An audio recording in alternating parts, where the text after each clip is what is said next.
Good morning, everyone.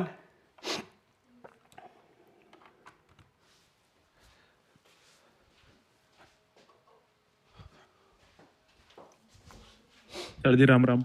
जय हो जय हो जय हो। Very good morning to you all.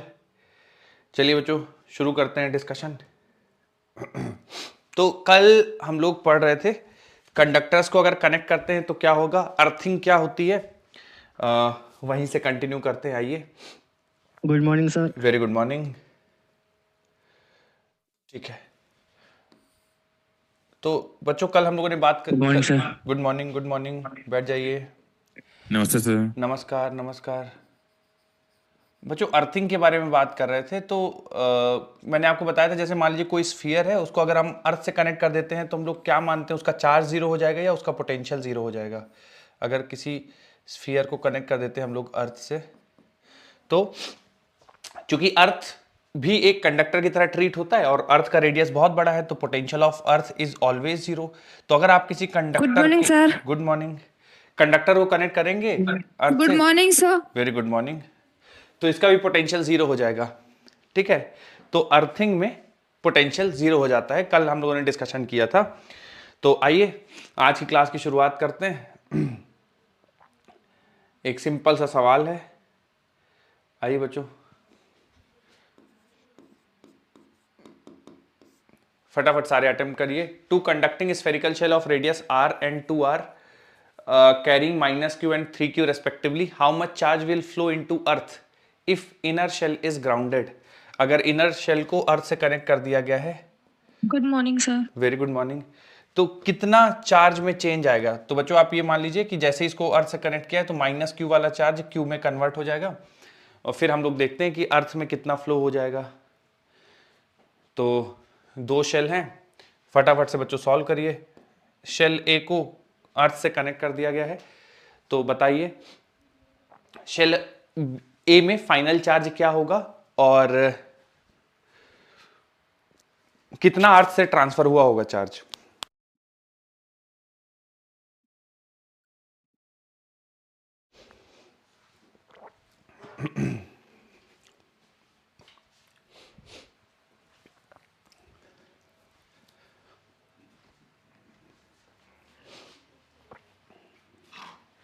Shell ए को कनेक्ट कर दिया गया अर्थ से, बताइए कितना चार्ज अर्थ में ट्रांसफर होगा।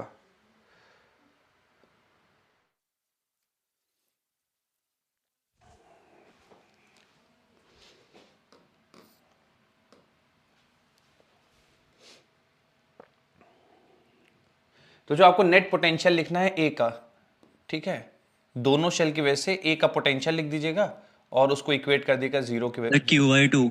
Q/2। क्या बात है, तो आप फाइनल चार्ज बता रहे हैं इसका Q/2 हो जाएगा या Q/2 अर्थ से अर्थ में अर्थ से ट्रांसफर होगा। अच्छा, ट्रांसफर होने वाला चार्ज Q/2 है। Okay, yes sir. वैसे आ रहा है -3/2q। -3/2q। Okay, 3q/2 minus 3q/2। Okay, बाकी लोग भी बताइए बच्चों। नेट पोटेंशियल लिखना है ए का और उसको इक्वेट कर देना है। Sir charge -3q/2। Charge -3q/2 हो जाएगा। ओके,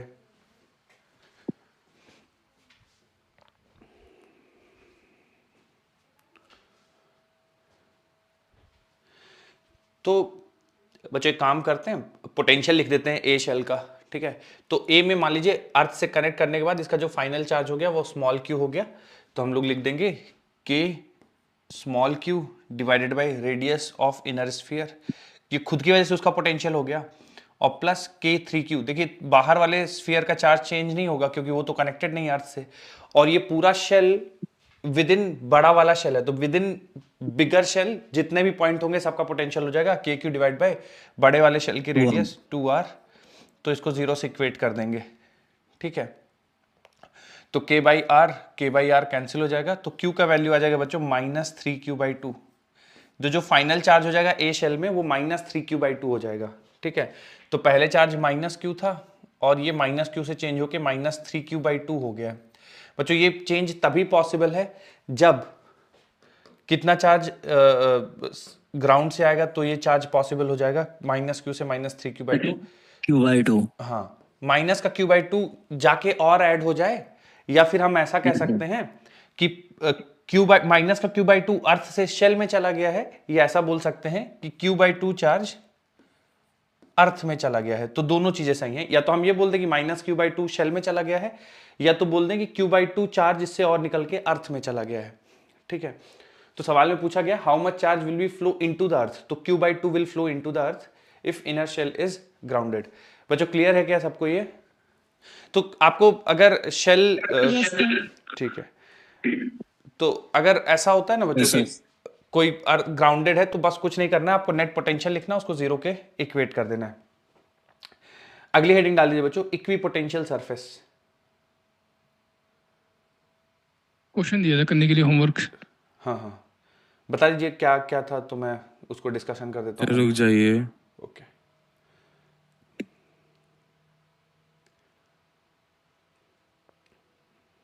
उससे लिख रहे थे। हाँ मैं एक सेकंड दिखाता हूँ आपको। बच्चों सवाल बता दीजिएगा होमवर्क वाला, वो भी डिस्कशन कर देंगे हम लोग।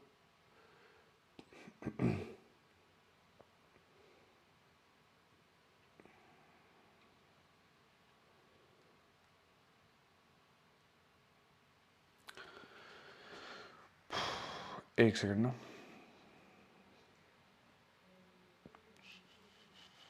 सर वो ऊपर है।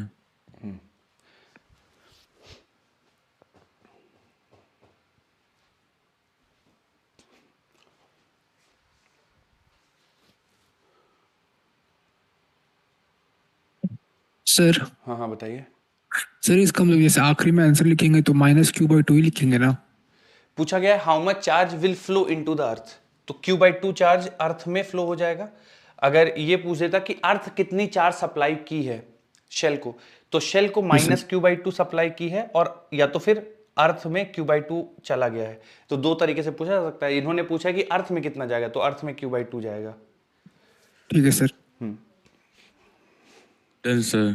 ठीक बच्चों, होमवर्क का सवाल आप लोग कुछ है तो वो भी डिस्कशन कर लेते हैं। 3 कंसेंट्रिक रिंग्स थी, ओके, उस एक में चार्ज था Q, 3Q and 8Q, radius R, 2R and 4R, ठीक है। और Q, पहली वाली 3Q शेल को और 8Q। लास्ट वाली शेल से कनेक्ट किया गया था।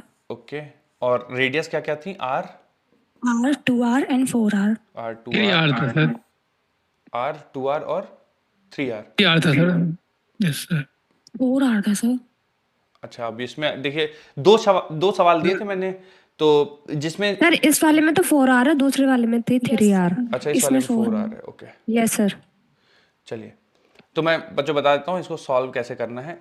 तो इनर वाले शेल को आपने आउटर वाले शेल से कनेक्ट कर दिया है, तो मान लीजिए इसमें से चार्ज x फ्लो कर गया बाहर वाले शेल पे, तो इसका बन जाएगा 8q + x।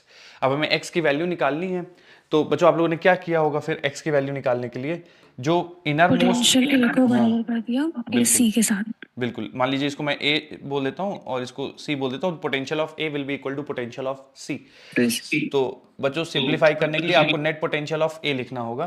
तो जब आप a का पोटेंशियल लिखेंगे तो आप लिखेंगे k q - x divided by r, और जब a का पोटेंशियल लिखेंगे b वाले की वजह से, चूंकि ये पूरा इसके अंदर है, तो इसका पोटेंशियल बनेगा k 3q divided by 2r।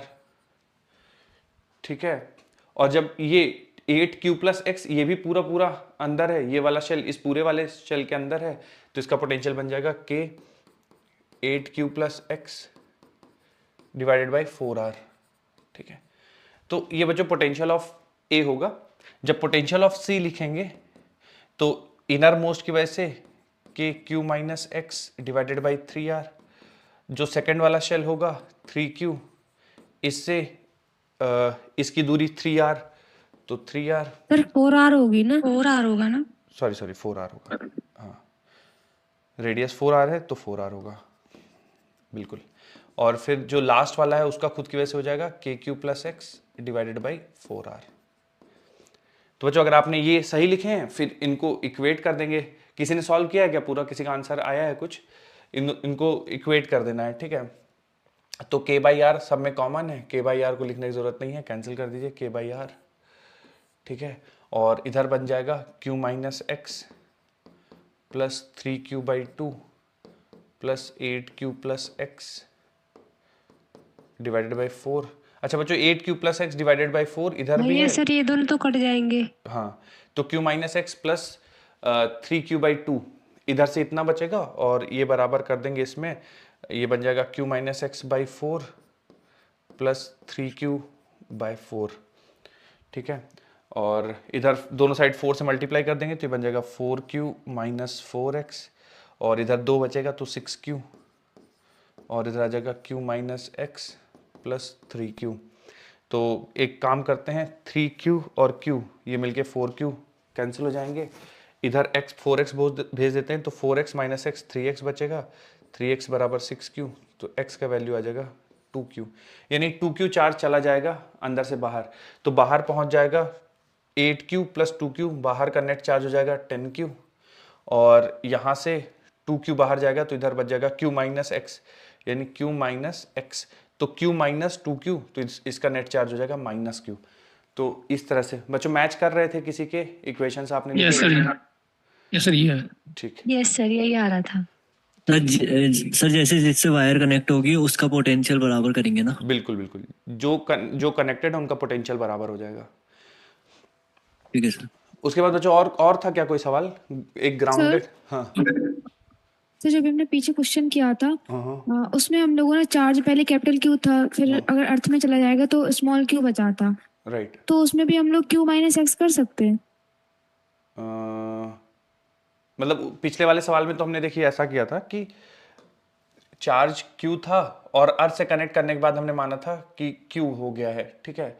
तो पहले मान लीजिए माइनस Q था और बाद में अर्थ से कनेक्ट करने के बाद Q हो गया, तो जब हमने सॉल्व किया Q के लिए तो उसकी वैल्यू आ गई माइनस 3q/2, तो फाइनल चार्ज इसका माइनस 3q/2 हो गया। इसका मतलब ये हुआ होगा कि माइनस q/2 आके ऐड हो गया होगा, और ठीक है, या फिर ऐसा मान लो कि q/2 इससे निकल के अर्थ में चला गया होगा। दोनों चीजें सही हैं कि माइनस q/2 ऐड हो गया या तो q/2 छोड़ के चला गया, ऐसा पिछले वाले साल में। पिछले वाले साल में हम लोग अर्थ से जब कनेक्ट करते हैं तो नया चार्ज ही मान लेते हैं कि मतलब कुछ अर्थ से ट्रांसफर होके कुछ x हो गया, मतलब q हो गई वैल्यू, नया चार्ज हो गया है। यहाँ पे हम ये मानते हैं कि x गया है और x ऐड हो गया है, ताकि एक ही इक्वेशन में सिंप्लीफाई हो जाए। चलिए बच्चों अगला क्या था, अगला सवाल बता दीजिए। सर 3 कंसेंट्रिक रिंग्स हैं फिर से, और Q 2Q 6Q चार्ज है। और सर सेकंड वाली को अर्थ किया है। सेकंड वाले को अर्थ कर दिया है, यस सर। और radius r 2R and 3R। r 2r and 3r। तो जो इसमें सेकंड वाले को अर्थ किया है तो क्या करना चाहिए, क्या प्रोसेस फॉलो करना चाहिए हम लोग को तो इसमें? उसका पोटेंशियल सेकंड वाले का पोटेंशियल जीरो, सेकंड वाले का पोटेंशियल निकाल के जीरो कर देंगे, बहुत बढ़िया। और इसका चार्ज 2q से चेंज होकर कितना मान लेंगे, कुछ हो गया होगा, q मान लेते हैं, ठीक है।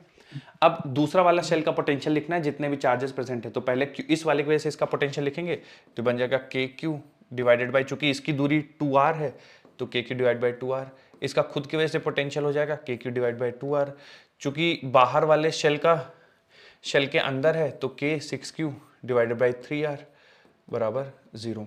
जो कैंसिल हो रहा है, जैसे k बाई r कैंसिल कर दीजिए, ये बच जाएगा q/2 प्लस q/2 प्लस ये कैंसिल करेंगे तो ये हो जाएगा 2q और ये बराबर 0 हो जाएगा। तो यहाँ से पता चल रहा है कि q/2 बराबर, ये बच्चों माइनस 5/2q हो जाएगा।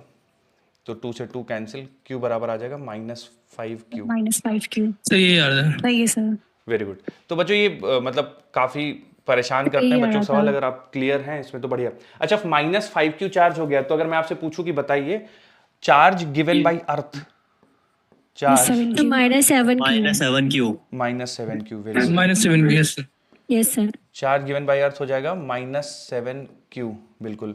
या मैं आपसे पूछ दूं charge transferred to earth, charge transferred to earth, तो बच्चों अर्थ को कितना ट्रांसफर होगा? अर्थ ने -7q दिया है तो अर्थ को कितना ट्रांसफर होगा? +7q, है ना? 7q। Yes sir +7। तो आप ऐसा मान लीजिए कि जैसे कि शेल है उसको अर्थ ने -7q दिया है या तो +7q अर्थ में चला गया है ना, क्योंकि 2q था और इससे अगर 7q अर्थ में चला जाएगा तो भी इसमें -5q बचेगा ना, अगर इसको छोड़ के 7q चला जाएगा तो जो अर्थ ट्रांसफर मतलब जो अर्थ देगी चार्ज उसका ऑपोजिट अर्थ में जाएगा। जैसे -7q दे रही है अर्थ चार्ज तो +7q अर्थ में गया होगा, है ना। दोनों तरीके से सवाल में बोल सकते हैं, तो थोड़ा सा आप लास्ट में ध्यान दीजिएगा। चलिए अगली हेडिंग डाल दीजिए बच्चों, इक्वी पोटेंशियल सरफेस। और मुझे बताइए इक्वी पोटेंशियल सरफेस से हम लोग क्या समझते हैं, मीनिंग क्या है इक्वी पोटेंशियल सरफेस का? सर मतलब हर सरफेस पे जो पोटेंशियल होता है वो सेम होता है। सर मतलब सर, एक ही पोटेंशियल होता है जहाँ पे ना हर सरफेस पे सेम होता है सर। अच्छा, सर एक ही पोटेंशियल जिस सरफेस वो सरफेस होता पे है हर पॉइंट पे सेम पोटेंशियल है। जिसके हर पॉइंट पे सेम पोटेंशियल है, सेम पोटेंशियल हो यस सर, सर। सर उसमें पोटेंशियल डिफरेंस 0 है जहाँ पे। पोटेंशियल डिफरेंस 0 है वहां पे, ठीक है। यस सर, अगर वर्क डन सर 0 होता है अगर एक पॉइंट से दूसरे पॉइंट पे ले जाए सरफेस पे, बिल्कुल बिल्कुल, इलेक्ट्रिक फील्ड परपेंडिकुलर होता है उसके, electric field electric perpendicular. Field perpendicular होता है। बहुत बढ़िया। तो बच्चों देखिए जैसे नाम से ही समझ में आ रहा है ना, इक्वी पोटेंशियल सरफेस, ठीक है, नाम से ही समझ में आ रहा है equi potential surface. Equi means equal, potential potential है, सरफेस मतलब ऐसी सरफेस जिसके हर पॉइंट का पोटेंशियल सेम हो, वो कहलाता है इक्वी पोटेंशियल सरफेस। अब इक्वी पोटेंशियल सरफेसेस की कुछ प्रॉपर्टी होती हैं, तो मैं ये आपको अभी हम लोग पढ़ के और डेफिनेशन लिख लेंगे, मैं थोड़ा सा आपको समझा देता हूँ प्रॉपर्टी। इक्विपोटेंशियल सरफेस की प्रॉपर्टी क्या होती है कि हर पॉइंट का पोटेंशियल सेम होगा, जितने भी सरफेस में पॉइंट होंगे सर पॉइंट्स का पोटेंशियल सेम होगा। पोटेंशियल सेम है तो बच्चों पोटेंशियल डिफरेंस 0 होगा। पोटेंशियल डिफरेंस 0 है तो वर्क डन 0 होगा बाय एक्सटर्नल और बाय इलेक्ट्रिक फील्ड। यानी अगर आप सरफेस में, जैसे मान लीजिए एक इक्विपोटेंशियल सरफेस है ये, ठीक है, इस इक्विपोटेंशियल सरफेस के हर पॉइंट का पोटेंशियल सेम है, जो पोटेंशियल x का है वही पोटेंशियल y का है। तो अगर आप चार्ज को पॉइंट x से पॉइंट y तक ले जाते हैं, ठीक है, तो वर्क डन 0 होगा। If you move charge slowly from point x two point y तो work done will be 0 bye external agent या बाय इलेक्ट्रिक फील्ड, उससे फर्क नहीं पड़ता, वर्क डन 0 होगा, ठीक है। तीसरी प्रॉपर्टी बच्चों, जो इलेक्ट्रिक फील्ड लाइंस हैं will always be perpendicular to surface. Equipotential surface के हमेशा इलेक्ट्रिक फील्ड लाइंस परपेंडिकुलर होंगी।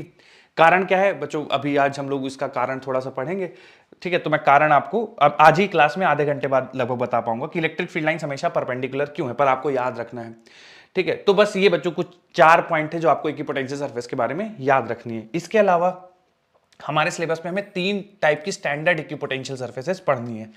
कौन कौन सी स्टैंडर्ड इक्विपोटेंशियल सरफेस है?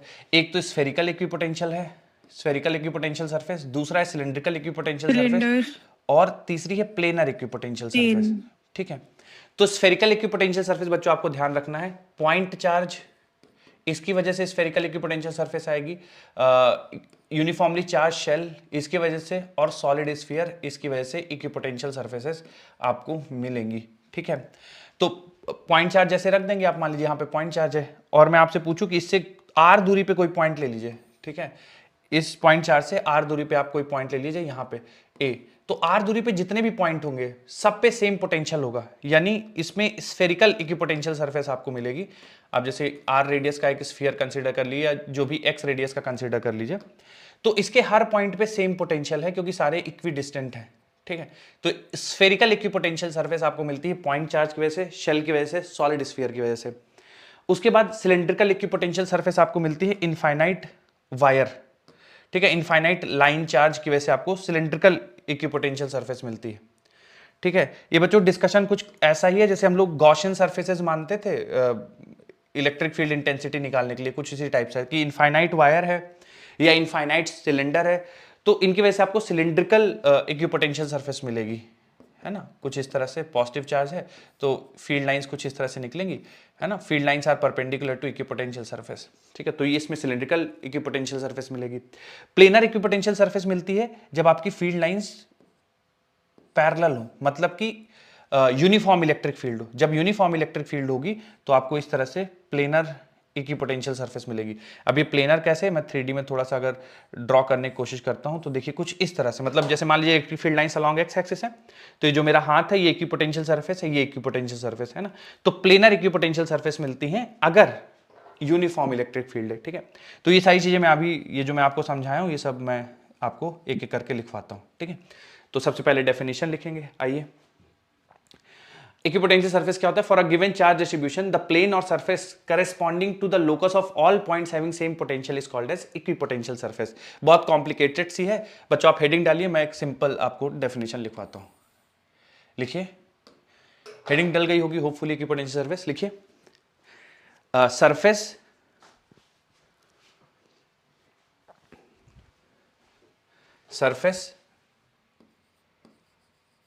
points of which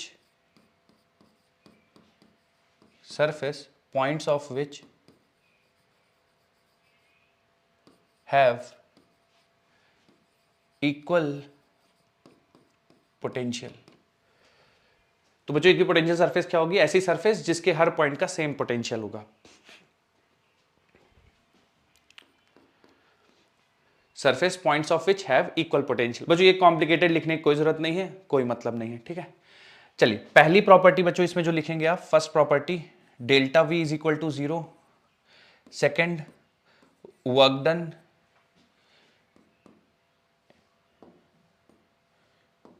is equal to 0 in moving a charge in equipotential surface। Property number 2, property number 3।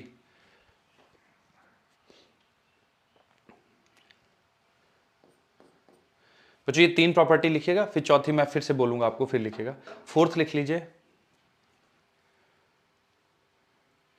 Electric field lines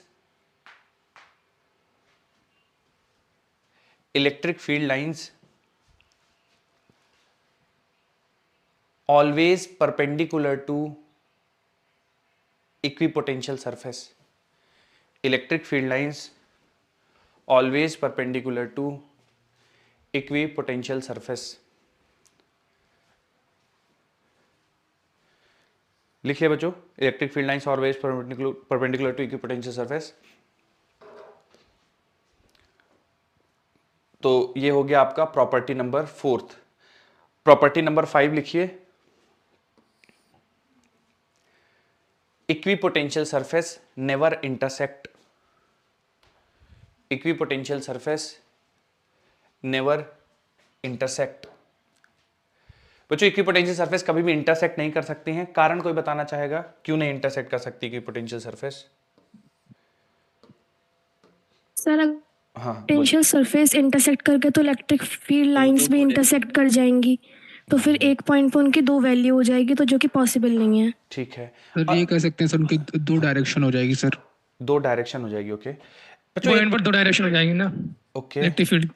2 direction हो जाएंगी, बिल्कुल सही है। और बच्चों एक ऐसी भी सोचिए, जैसे मान लीजिए एक 10 वोल्ट की इक्विपोटेंशियल सरफेस है और दूसरी 5 वोल्ट की इक्विपोटेंशियल सरफेस है, तो पॉइंट ऑफ इंटरसेक्शन पे आप क्या बोलेंगे, कितना पोटेंशियल है? ये बोलेगा 10 वोल्ट है, ये बोलेगा 5 15 वोल्ट सर, 15 हो जाएगा। नहीं, हाँ, मतलब नहीं, अगर मान लीजिए Change हो इंटरसेक्ट जाएगा। करेंगे तो फिर आप इस पॉइंट का पोटेंशियल बता ही नहीं पाएंगे। ये अपने हिसाब से बोलेगी कि 10 वोल्ट है और ये बोलेगी 5 वोल्ट है, तो एक पॉइंट पे 2 पोटेंशियल पॉसिबल नहीं है ना, तो फिर हम नहीं बता पाएंगे इस पॉइंट का पोटेंशियल कितना है। ऐड नहीं करेंगे बच्चों, है ना। सर क्यों ऐड क्यों नहीं कर सकते? पोटेंशियल तो स्केलर क्वांटिटी है, सिंपल आप इसका पोटेंशियल ऐड करके इसका पोटेंशियल बताइए। देखिए ऐसा नहीं होता बच्चों। इक्विपोटेंशियल सरफेस जब आप निकालते हैं ना, जैसे मान लीजिए यहाँ पे बहुत सारे चार्जेस रखे हैं इस प्लेन में, है ना, बोर्ड के प्लेन में, और मैंने बोला कि इन सारे चार्जेस की वजह से इक्विपोटेंशियल सरफेस कुछ इस तरह से है, ठीक है।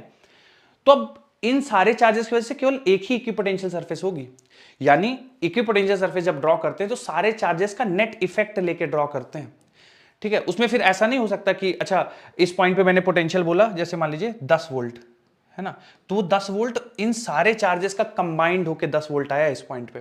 फिर ये नहीं बोलेंगे कि अच्छा इसका भी ऐड कर लीजिए, इसका भी नहीं, सबका ऐड कर लिया, उसके बाद ये इक्विपोटेंशियल सरफेस है, ये 10 वोल्ट है, ये 10 वोल्ट है, ये 10 वोल्ट है, ये 10 वोल्ट है, तो ये इसमें सारे चार्जेस कॉन्ट्रीब्यूशन है। तो हम इक्विपोटेंशियल सरफेस हो या इलेक्ट्रिक फील्ड लाइंस हो, हम नेट ड्रॉ करते हैं, मतलब सारे जितने चार्जेस सराउंडिंग में उनका इफेक्ट लेके काउंट करते हैं।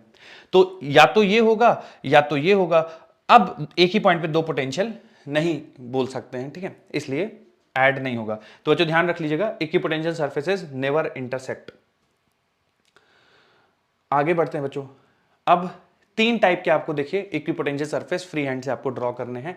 सबसे पहले प्लेनर ड्रॉ कर लीजिए, यूनिफॉर्म इलेक्ट्रिक फील्ड के लिए प्लेनर आएगा, ठीक है, तो ड्रॉ कर लीजिए। पॉइंट चार्ज के लिए या फिर spherical conductor, shell, solid sphere, इन सब के लिए स्फेरिकल इक्विपोटेंशियल सरफेस आएंगे। तो बच्चों ये पॉइंट नोट कर लीजिएगा।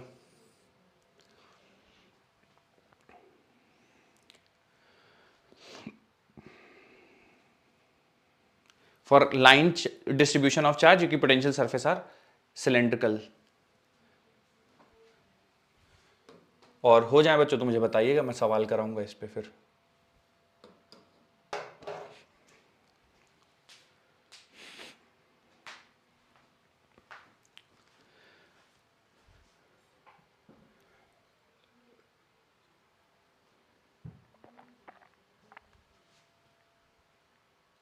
सवाल ले लीजिए बच्चों, क्या बोलते हैं? क्या लिख रहे हैं अभी? ओके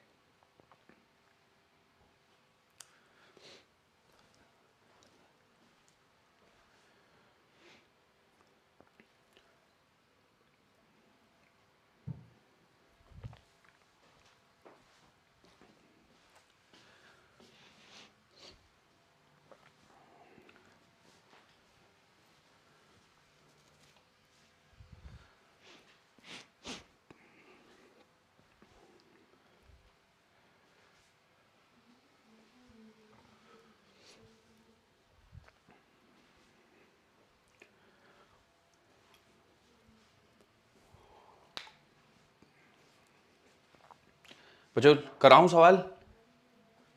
रुक जाइए सर, डायग्राम में टाइम लग रहा है।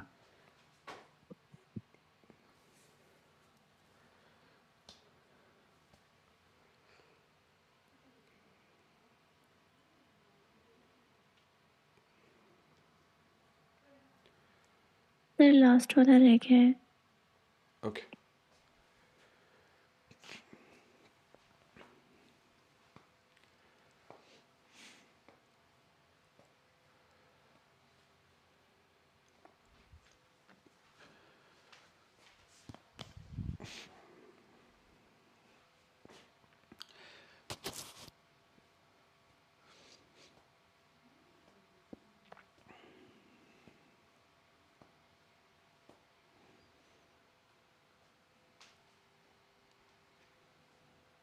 सोचो, इसमें जैसे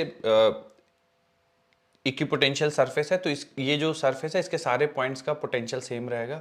उसके बाद जो सेकंड सरफेस है इसके हर एक पॉइंट का पोटेंशियल सेम रहेगा, ठीक है। और इसमें पहले वाले सरफेस में आप कोई चार्ज ले जाएंगे पॉइंट 1 से पॉइंट 2 के बीच में तो वर्क डन 0 होगा। लेकिन अगर आप इनर सरफेस से और आउटर सरफेस मतलब पॉइंट 1 से पॉइंट ए तक लाएंगे तो फिर आपको वर्क करना पड़ेगा, क्योंकि इन दोनों में पोटेंशियल डिफरेंस है। तो एक ही इक्विपोटेंशियल सरफेस में आप चार्ज को घुमाएंगे तो वर्क डन 0 होगा, लेकिन एक इक्विपोटेंशियल सरफेस से दूसरी इक्विपोटेंशियल सरफेस जाएंगे तो फिर वर्क डन होगा, और वो बराबर होगा जो भी पोटेंशियल डिफरेंस है उसके।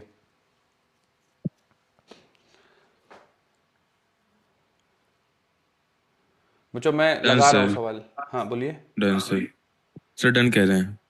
चलिए बच्चों देखिए, two equipotential surfaces can not cut each other, two equipotential surfaces are parallel to each other. तो असर्शन रीजन दोनों ट्रू हैं फॉल्स हैं, क्या लग रहा है आपको? सर दोनों ट्रू हैं। दोनों ट्रू है। क्या ये एक्सप्लेन कर रहा है क्या बच्चों? सर सी वाला ऑप्शन है, सर सी वाला ऑप्शन। सी ऑप्शन है, रीजन इनकरेक्ट है। बी होगा।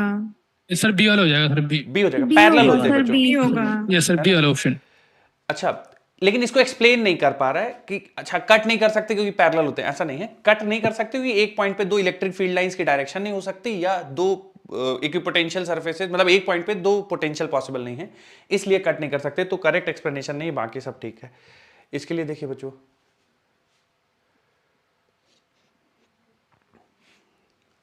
Zero sir. Zero sir, zero zero C option C sir, C हाँ, ऑप्शन। ये इक्विपोटेंशियल सरफेस है, उसमें अगर कोई चार्ज ले जाएंगे तो वर्क डन 0 होगा। और देखिए इसी तरह का एक और सवाल है।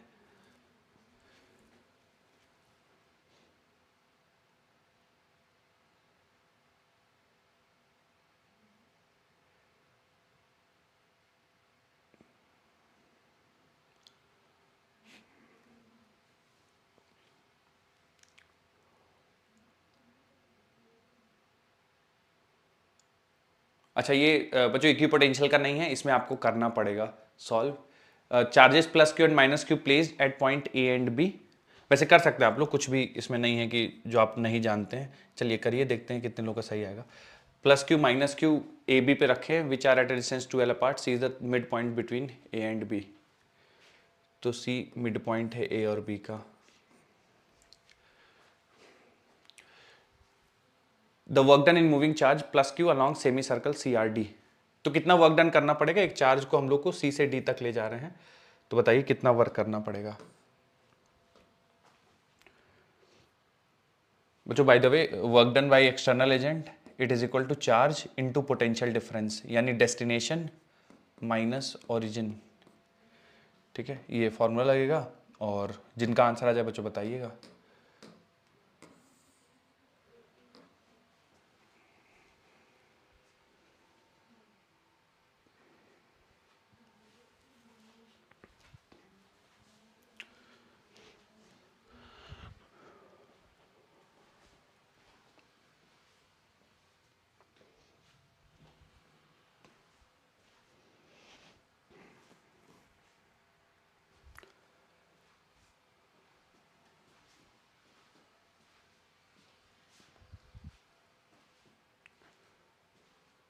ऑप्शन फर्स्ट आ जाएगा, ओके पहला ऑप्शन। ओके बच्चों, और बाकी लोगों का भी आंसर आना चाहिए। सवाल तो ऐसा मुश्किल है नहीं कुछ।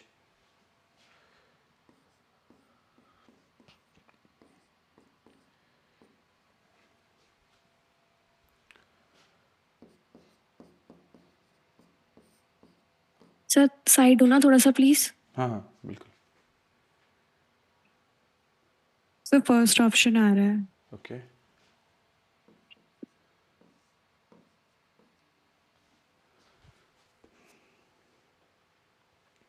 बच्चों सवाल पता नहीं आप डी लोग। ऑप्शन आ रहा सर है, फर्स्ट ऑप्शन आ रहा है, फर्स्ट। फर्स्ट ऑप्शन आ रहा है, ओके।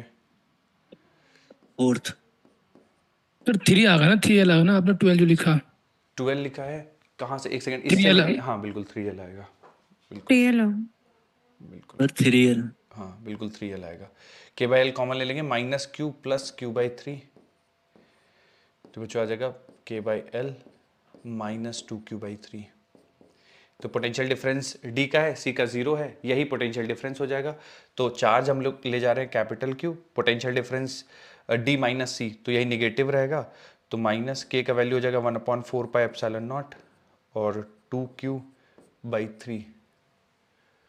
ठीक है, और बस यही होगा। तो कैंसिल फर्स्ट कर, ऑप्शन आ जाएगा सर। हाँ फर्स्ट ऑप्शन आ जाएगा, 2 बार माइनस नहीं, एक ही बार लिखेंगे। ठीक है, तो ये आ जाएगा minus Q Q upon 6 pi epsilon not. ये ऑप्शन मैच कर जाएगा बच्चों। ठीक है, तो ये बिल्कुल सिंपल है। आप यहाँ C से D ले जा रहे हैं, तो D का पोटेंशियल लिखना है, C का पोटेंशियल डिफरेंस लेना है, तो पोटेंशियल डिफरेंस हो जाएगा, उसमें चार्ज जितना आप ले जा रहे हैं उससे मल्टीप्लाई कर देना है। चलिए आगे बढ़ते हैं। सर आपने डी माइनस सी क्यों करा है? सर रुक जाइए। D माइनस C करने का सी कारण, माइनस हाँ बोलिए बोलिए। देखिए work Situation done, minus- D क्यों नहीं हुआ है? C माइनस डी क्यों नहीं होगा? देखिए ले जा रहे हैं work done in moving charge plus Q along the semi circle C R D. तो जो along semi circle C R D मतलब C से आप स्टार्ट कर रहे हैं ना और ले जा रहे हैं आप पॉइंट D तक, तो जहां से शुरू कर रहे हैं और जहां तक ले जा रहे हैं, तो डेस्टिनेशन माइनस ऑरिजिन करते हैं ना, जहां से आप शुरू कर रहे हैं। ठीक है, मतलब जहां ले जा रहे हैं आप और जहां से शुरू कर रहे हैं। ठीक है, तो पोटेंशियल डिफरेंस में फाइनल माइनस इनिशियल या डेस्टिनेशन माइनस ऑरिजिन, जहां से शुरू कर रहे हैं और जहां ले जा रहे हैं, जहां ले जा रहे हैं माइनस जहां से शुरू कर रहे हैं। ठीक है, वो पोटेंशियल सर डिफरेंस। जैसे एक ऑप्शन में पॉजिटिव आ रहा है और एक में नेगेटिव आ रहा है, हाँ हाँ, तो यहाँ पे सिग्निफिकेंस क्या हुआ? नेगेटिव आ रहा है पॉजिटिव आ रहा है, ये थोड़ा इसमें कंफ्यूज हो रहा है सर थोड़ा। हाँ तो मैं आपको बता रहा हूँ, जैसे एक्सटर्नल एजेंट का वर्क डन पूछा है ना, the work done in moving the charge along CRD. तो देखिए दो तरह के वर्क डन है, इस सवाल के लिए दोनों आंसर भी पॉसिबल हो सकते हैं वर्क डन के। ठीक है, अगर एक्सटर्नल एजेंट का वर्क डन पूछता है तो हम लोग यही वाला लिखेंगे, तो ये हमारा एक्सटर्नल एजेंट का वर्क डन नेगेटिव आएगा। ठीक है, अगर सवाल में अब जैसे इसमें कुछ नहीं बोला है, वर्क डन पूछा है, work done in moving the charge, तो हम work done by external agent by default लेंगे। अगर इसी सवाल में बोल देता work done by electric field in moving the charge plus Q along the semi circle CRD, तो फिर हम उसको ये वाला आंसर पिक करते, minus of work done by electric field, मतलब minus of work done by external agent is work done by electric field. तो इसका एक्चुअली जो work done by external agent होता है वो चेंज इन पोटेंशियल एनर्जी होता है, जो कि हो जाएगा Q इंटू डेल्टा वी, मतलब डेस्टिनेशन माइनस ओरिजिन।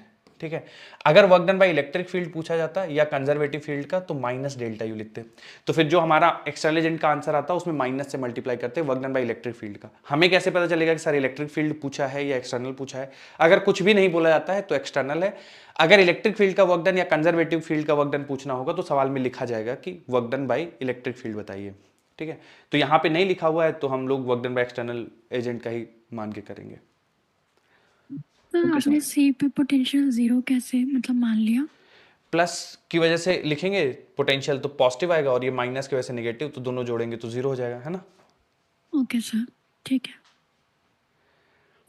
बताइए। सर एक बार लास्ट वाला सर यहाँ पे इलेक्ट्रिक फील्ड की तरफ बगडन होगा तो minus B D minus B C होगा। जी, ओके सर। जो आया एक्सटर्नल एजेंट का उसमें माइनस से मल्टीप्लाई कर देंगे। और बताइए सर एक बार लास्ट वाला क्वेश्चन दिखा दीजिए। क्या हो गया लास्ट वाले क्वेश्चन में?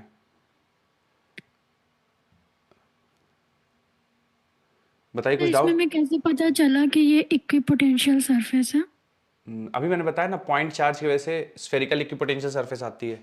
तो और अगर नहीं भी पता चल रहा है तो देखो ये स्फीयर है, रेडियस आर, ऐसा एलिप्टिकल। अच्छा आपको एलिप्टिकल लग रहा है क्या? ये एलिप्टिकल तो नहीं लग रहा है, ठीक है, मतलब स्फेरिकल है ना, स्फेरिकल है, पॉइंट चार्ज है, स्फेरिकल है, सेम रेडियस है, तो पोटेंशियल दोनों का सेम होगा, तो वर्क डन जीरो होगा।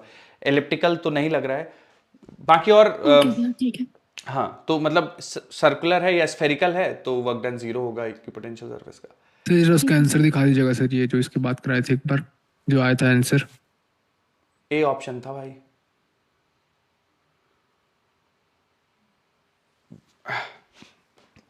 आप लोग बच्चों वहीं पूछ लिया करिए, है ना? क्या रहता है कि फिर मेरे को सवाल ढूंढना पड़ता है। कौन से वाले का पूछ रहे हैं? जो मैंने अभी कराया जस्ट। Yes sir. उसका ए ऑप्शन आया था। ठीक है सर, ठीक है। तो ये था।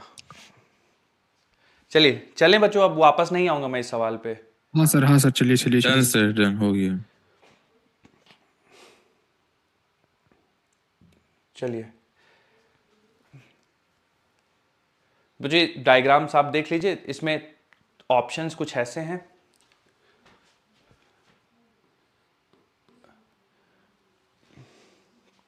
तो वर्क डन के बारे में कमेंट करना है बच्चों, work done by external agent में कमेंट करना है। पहला ऑप्शन कह रहा है सबके केसेस, सारे केसेस में सेम है, इक्वल इन ऑल। दूसरा ऑप्शन कह रहा है कि ए में सबसे ज़्यादा है, फिर बी में है, फिर सी में है, फिर डी में है। तीसरा ऑप्शन कह रहा है कि डी में सबसे ज़्यादा है, फिर सी में है, फिर बी में है, फिर ए में है। Option A, none of the above. All equal in all होगा सर। Equal in all. कारण फर्स्ट ऑप्शन। या फर्स्ट ऑप्शन आ जाएगा सर, इक्वल इन ऑल। तो potential difference. Potential difference same है। First option sir. हाँ, पोटेंशियल डिफरेंस सेम है। देखिए ए का जो पोटेंशियल है और बी का पोटेंशियल, ए का पोटेंशियल, बी का पोटेंशियल, ए का पोटेंशियल, बी का पोटेंशियल, अगर सब में देखेंगे तो पोटेंशियल डिफरेंस आपका 30 वोल्ट का ही है। ठीक है, 40 माइनस 10, 40 माइनस 10, और सेम अमाउंट ऑफ चार्ज ले जा रहे हैं। तो work done by external agent होता है जितना आप चार्ज ले जा रहे हैं इनटू पोटेंशियल डिफरेंस। ठीक है, तो सब में सेम होगा क्योंकि सब में पोटेंशियल डिफरेंस सेम है। ठीक है, अगर बच्चों मान लीजिए मैं यहाँ पे एक पॉइंट ले लेता ऐसा समझाने के लिए कि B है और यहाँ पे एक पॉइंट D ले लेता और बोलता चार्ज को B से D ले जा रहे हैं, तो वर्क डन कितना हो जाता फिर B से D के लिए? B से D के लिए वर्क डन कितना हो जाता? तो इसका भी जीरो ही होगा सर सर। जीरो होता फिर तो सर, जीरो होगा सर, जीरो। जीरो होता सर। कारण सर इक्विपोटेंशियल सरफेस है ना सर, इक्विपोटेंशियल इक्विपोटेंशियल सरफेस है। इक्विपोटेंशियल सरफेस है, इसलिए सारे पॉइंट्स का पोटेंशियल सेम रहेगा। In all 4 cases work done is same. ठीक है, पहला ऑप्शन इसका आंसर हो जाएगा। चलिए, तो बच्चों ये कुछ इक्विपोटेंशियल सरफेस के मतलब इक्विपोटेंशियल सरफेस का कॉन्सेप्ट था। इसमें प्रॉपर्टीज याद रखिएगा कि अगर एक ही इक्विपोटेंशियल में चार्ज घुमाएंगे तो वर्क डन जीरो होगा। स्फेरिकल इक्विपोटेंशियल सरफेस किसके लिए होता है, सिलेंड्रिकल किसके लिए होता है, प्लेनर किसके लिए होता है, इलेक्ट्रिक फील्ड लाइंस और इक्विपोटेंशियल सरफेस हमेशा 90 डिग्री पे होते हैं। अब इस टॉपिक के अंदर हम लोग उसका रीजन फाइंड करने की कोशिश करेंगे कि 90 डिग्री क्यों होता है। अब relation between electric field and electric potential, अगली हेडिंग डाल दीजिए बच्चों, relation between electric field and electric potential. Relation between electric field and electric potential.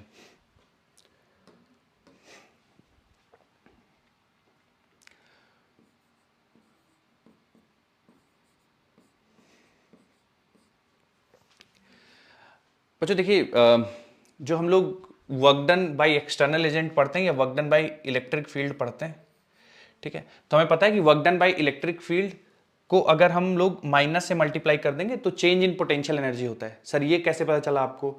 ये हम लोगों ने बच्चों वर्क एनर्जी में पढ़ा था कि negative of the work done by conservative force equal to change in potential energy.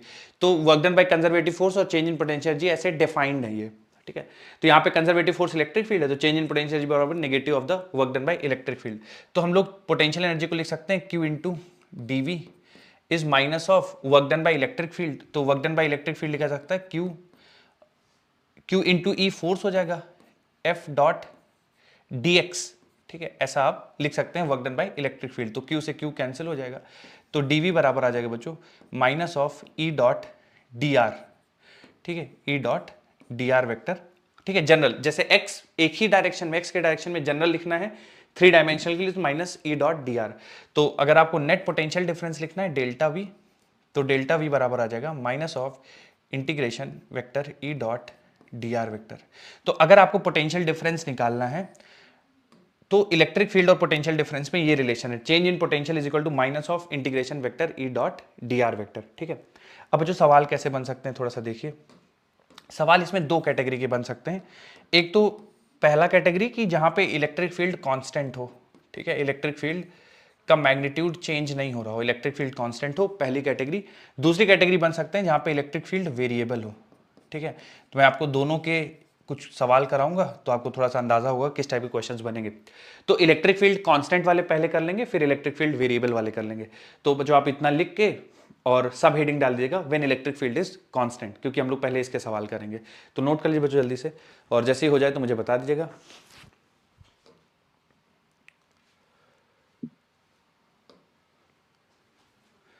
Delta V is equal to minus of vector E dot dr।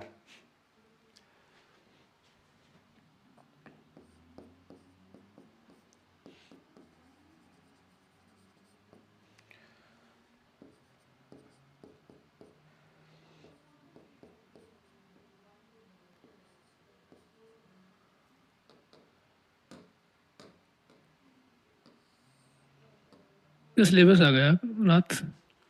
हाँ हाँ, सिलेबस आपका ग्रेविटेशन है शायद, और पहला वाला chapter electric charges and field. नहीं sir, वो नीट की तरफ से, एनटीए की तरफ से। अच्छा अच्छा, एनटीए वाला फाइनल, अरे okay okay. Yes yes. Sir उसका क्या है मेजर का? नहीं नहीं, आपका एक 29 तारीख को टेस्ट है ना? Yes sir. तो 29 तारीख के टेस्ट का आपका सिलेबस है ग्रेविटेशन है और पहला वाला chapter electric sir sir rotation है ना सर? सर रोटेशन और थ्योरम बताया था, मतलब जैसे और भी टीचर पढ़ाए हैं तो रोटेशन और रोटेशनल मोशन है। रोटेशनल मोशन भी है। मैं एक बार फिर से कंफर्म करता हूँ, मेरे पास एक अपडेटेड सिलेबस उन्होंने भेजा। आपके पास कब, आपको ये रोटेशन वाला आपने कब देखा था? कल बताया था सर ने। कल बताया था? केमिस्ट्री वाले सर ने अच्छा, केमिस्ट्री वाले सर ने बताया था। एक्चुअली दो हम लोग के ग्रुप हैं, एक तो सारे फैकल्टीज जिसमें एडेड हैं, और एक ग्रुप है जिसमें तो वो जो सर हम लोग का सिलेबस जिनसे हम लोग को कंफर्म होता है उनका बाद में जो मैसेज आया था कि ग्रेविटेशन और इलेक्ट्रिक चार्जेस एंड फील्ड है। तो जो ग्रुप में जो आपको केमिस्ट्री वाले सर ने बताया था वो भी उनका भी सही था, ग्रुप में दूसरा डाले थे और बाद में अपडेट हुआ है। तो अभी ग्रेविटेशन और इलेक्ट्रिक चार्जेस एंड फील्ड है, ठीक है। सर एक बार केमिस्ट्री दो चैप्टर ही आ रहे हैं। नहीं, केमिस्ट्री का केमिस्ट्री वाले सर बताएंगे। मेरे पास ना यही है अभी, फिजिक्स वाला इंफॉर्मेशन है, तो फिजिक्स वाले में ये है बाकी। सर उन्होंने तो हमें सारे सब्जेक्ट से बता दिए थे। हाँ, तो वो एक्चुअली पहले दो ग्रुप ही में चैप्टर है बस।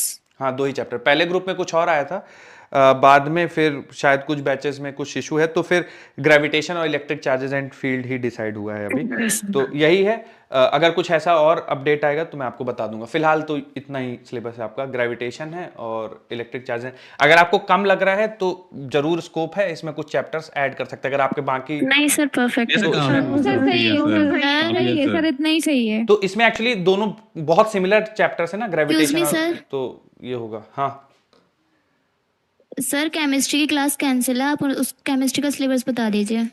यार देखिए, वो उसमें भी कुछ अपडेट हुआ हो तो मुझे जानकारी नहीं है, वो आपको बेहतर सर ही बता पाएंगे। तो आपकी 2 केमिस्ट्री चल रही होंगी ना, इनऑर्गेनिक और ऑर्गेनिक साथ साथ, या नहीं सर, ऑर्गेनिक ही चल रही इस है। टाइम पर सिर्फ ऑर्गेनिक चल रही है। ओके ओके ओके, चलिए मैं देखता हूँ। हेलो। हाँ हाँ बोलिए। केमिस्ट्री का सिलेबस, हाँ केमिस्ट्री में देखिए सिलेबस आया है electrochemistry, chemical kinetics, chemical bonding, isomerism. उसके बाद ऋतिक सर ने मैसेज किया है कि अभी केमिकल बॉन्डिंग हटेगा, केमिकल बॉन्डिंग नहीं हुआ, तो अभी शायद कुछ अभी हुआ ही नहीं है। हाँ चल रहा है डिस्कशन, तो जैसे कुछ फाइनल होगा तो आपके पास आ जाएगा। ग्रुप में तो यही पढ़ा है, electrochemistry, chemical kinetics, chemical bonding and isomerism. तो जैसे ही कुछ अपडेट होगा तो सर आपको कर देंगे, है ना। चलिए, फिजिक्स का ये फाइनल है, और मैं एनटीए वाला जो सिलेबस रिलीज हुआ है वो भी देख लूंगा, तो फिर अगर कुछ ऐड या हटा होगा उसके हिसाब डन से सर, हो गया। चलिए अब बच्चों इस पे सवाल करेंगे। सेम है। क्या सिलेबस सेम है?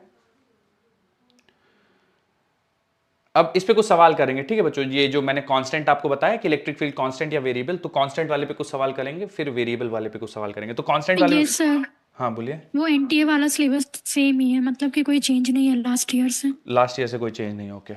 Yes sir. तो कांस्टेंट वाले में बच्चों कुछ सवाल मैं एक आपको बताता हूँ। मान लीजिए इलेक्ट्रिक फील्ड आपको ऐसे दे दिया गया है, 2i plus 3j minus 4k। बच्चों ध्यान से देखिएगा, और आपसे पूछ दिया गया find potential at 1,1,1 if potential at 2,3,1 is equal to 10 volt. तो पोटेंशियल एट 2, 3, 1 दिया हुआ है बच्चों, और पोटेंशियल एट 1,1,1 पूछा है। तो हमें डेफिनेशन पता है कि चेंज इन पोटेंशियल बराबर होता है minus of integration vector E dot D R. जब इलेक्ट्रिक फील्ड कांस्टेंट होती है तो यही फॉर्मूला बन जाता है, क्योंकि ई कांस्टेंट है बच्चों, बाहर आ जाएगा ई डॉट आर वेक्टर। ठीक है बच्चों, मैं 1,1,1 पे पूछा गया है और 2, 3, 1 पे दिया गया है, तो मैं 1,1,1 को फाइनल बोल देता हूं कि 1,1,1 फाइनल है, माइनस 2,3,1 इनिशियल है, बराबर minus integration sorry vector E. तो वेक्टर ई बच्चों है हमारे पास 2i plus 3j minus 4k, और डॉट लेना है बच्चों मुझे आर वेक्टर के साथ। तो आप सबको पता है बच्चों कि आर वेक्टर निकालते समय R final minus R initial करते हैं। तो आर फाइनल ये बच्चों, आर इनिशियल ये, तो 1 minus 2 minus I cap, 1 minus 3 minus 2 J cap, 1 minus 1 0 K cap. तो R final minus R initial बच्चों यहाँ पे रख रहा हूं मैं, तो minus I cap minus 2 J cap. ठीक है सर, क्या मैं इसको आपने इसको इनिशियल माना है, क्या सर मैं इसको फाइनल मान सकता हूं? बिल्कुल मान सकते हैं।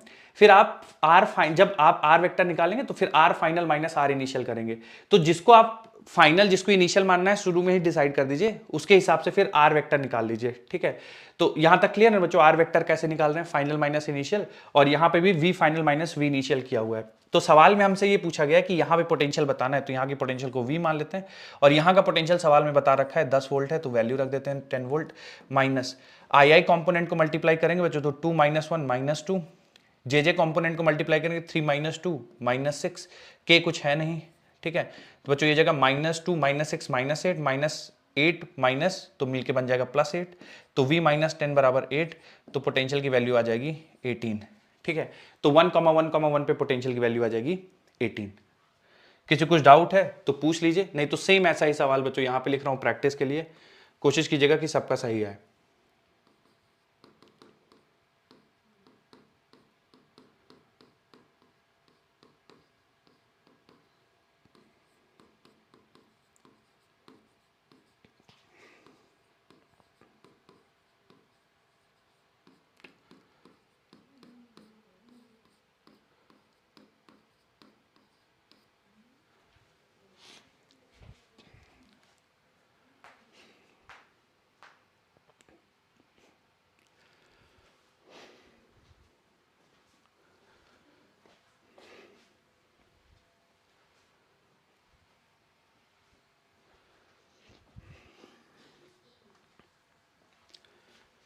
बच्चों डेल्टा वी की वैल्यू आ जाए तो बता दीजिएगा। पोटेंशियल डिफरेंस बताना है 1 to 1 और 2 3 0 के बीच में। -1। तो -1।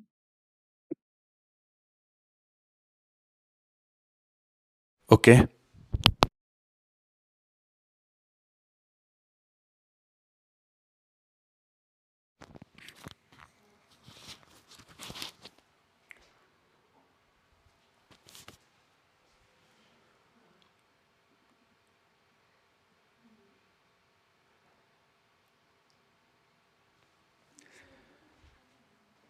बच्चों, और लोगों का आंसर आ जाए तो बताइएगा। 2 ही लोग बताएं अभी।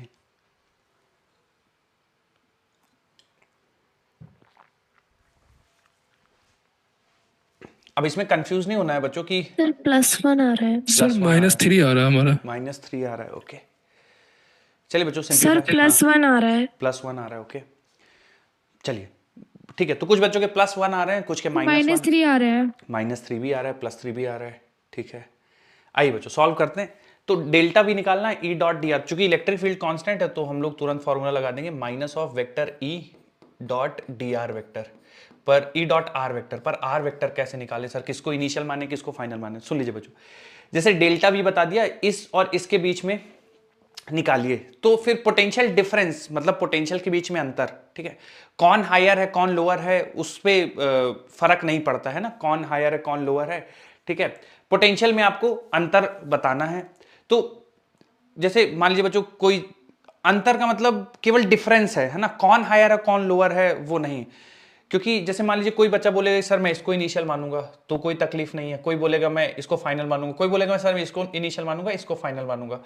तो बच्चों पोटेंशियल डिफरेंस मतलब आप भले ही, पोटेंशियल डिफरेंस मतलब अंतर, ठीक है। जैसे 2 लोगों के मार्क्स में डिफरेंस है ना, 2 लोगों के मार्क्स में डिफरेंस मान लीजिए 30 है, तो हमें मार्क्स में डिफरेंस ही चाहिए 30 है, कौन ज्यादा कौन कम उससे फर्क नहीं पड़ता। तो -30 भी बोल देंगे तो भी ठीक है, +30 बोल देंगे तो भी ठीक है। जैसे मान लीजिए मैं इसको फाइनल मान लेता हूं, इसको इनिशियल मान लेता हूं, ठीक है, पहले वाले को इनिशियल बोल देता हूं, दूसरे वाले को फाइनल बोल देता हूं।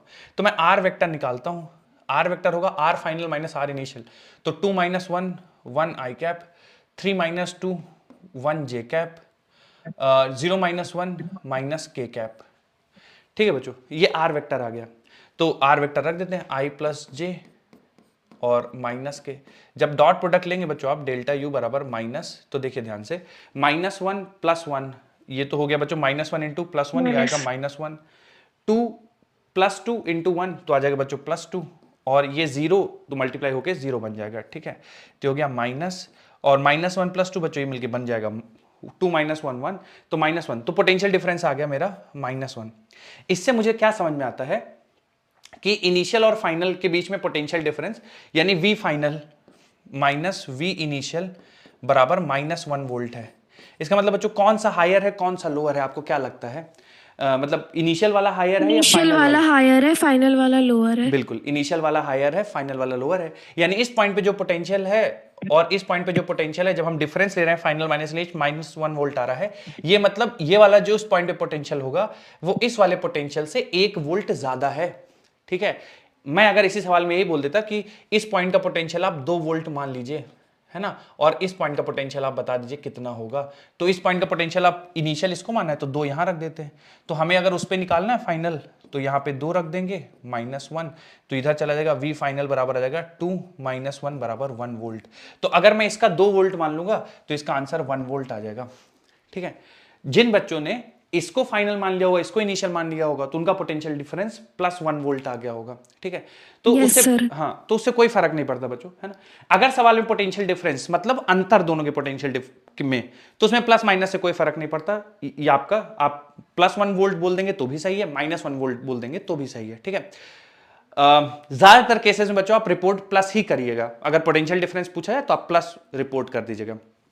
ठीक है, और हाँ, लेकिन अगर किसी पॉइंट का पोटेंशियल बता दिया है तो फिर आपको विद साइन ही रखना है, फिर उसमें कंफ्यूजन नहीं रखना है। फिर अगर बोल दिया गया, जैसे यहाँ का बोल दिया गया 2 वोल्ट, तो आपको यहाँ का विद साइन बताना है। यहाँ का -3 वोल्ट बोलते तो यहाँ पे भी आपको विद साइन पोटेंशियल बताना पड़ेगा।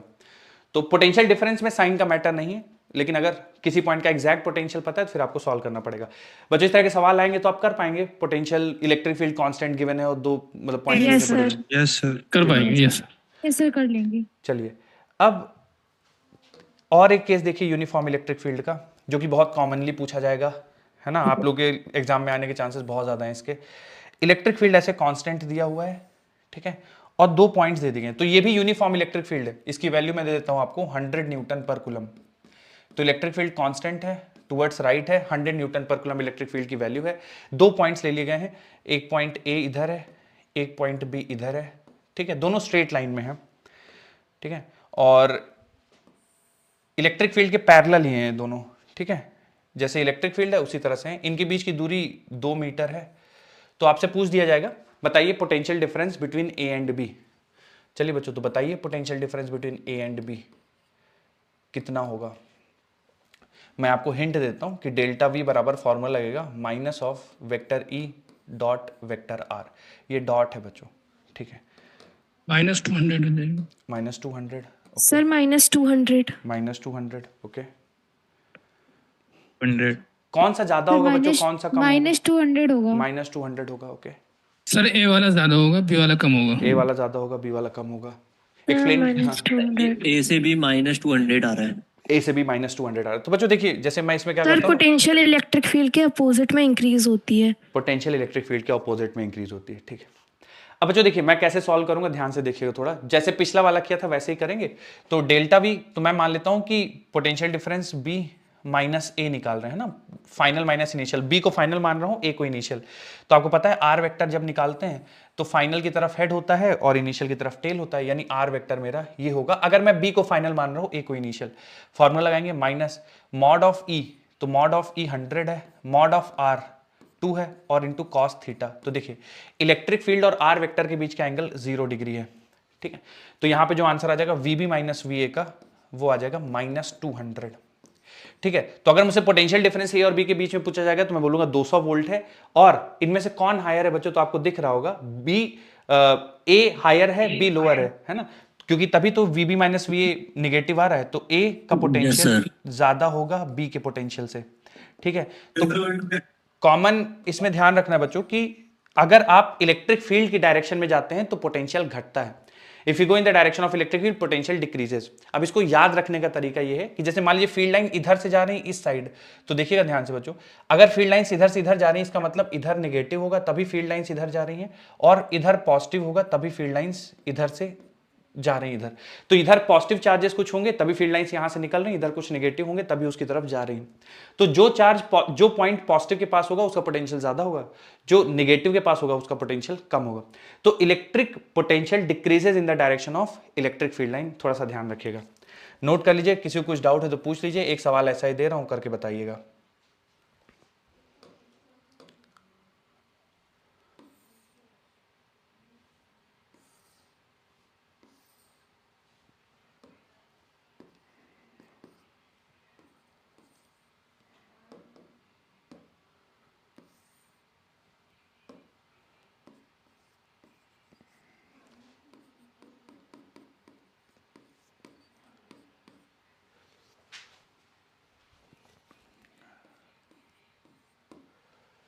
चलिए बच्चों बताइए, पोटेंशियल डिफरेंस आपको बताना है, वीपी माइनस वी क्यू की वैल्यू कितनी होगी।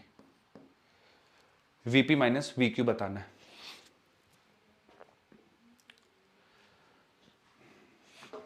ये 2.5 प्लस माइनस -2.5 आ रहा है। प्लस 2.5, -2. नहीं सर, +2.5, ये सर +2.5 आ जाएगा।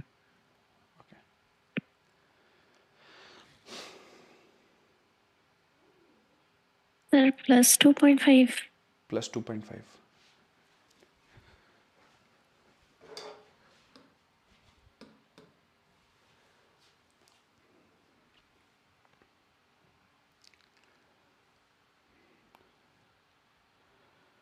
तो बच्चों वीपी माइनस वी क्यू पूछा गया है, ठीक है।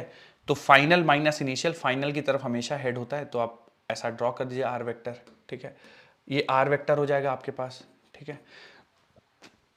और हमें पता है पोटेंशियल डिफरेंस बराबर होता है minus vector E dot R vector electric field constant +2.5। Okay. Mod of E mod of R into cos theta रखना पड़ेगा।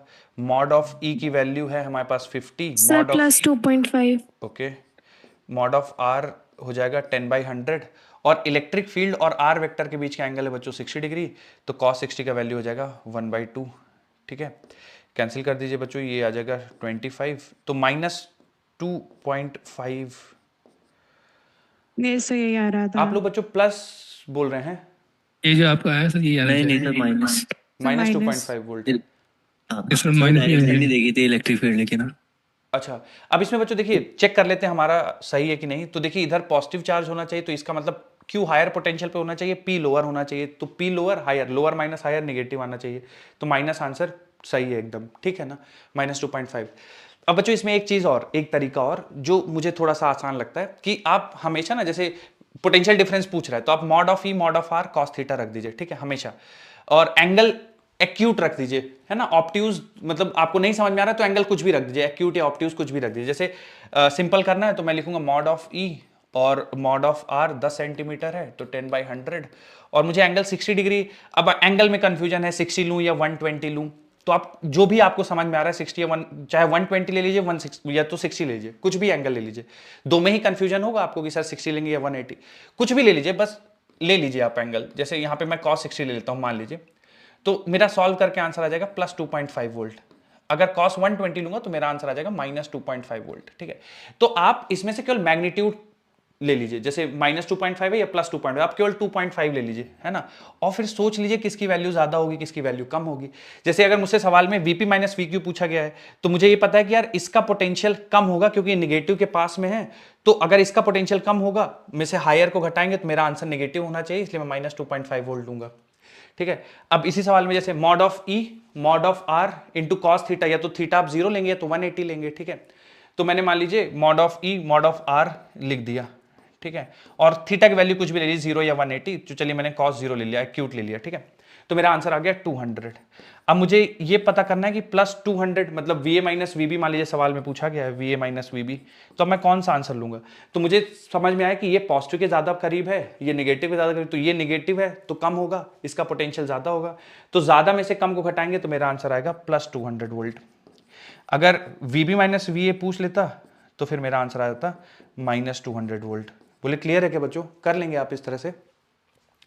एक जी, और चलेंगे। प्रैक्टिस के लिए फिर आगे बढ़ेंगे। आखिरी सवाल है बच्चों इस टाइप का, फिर थोड़ा सा ध्यान से करिएगा। 3 पॉइंट्स लिए गए हैं, पॉइंट 1, पॉइंट 2, पॉइंट 3, और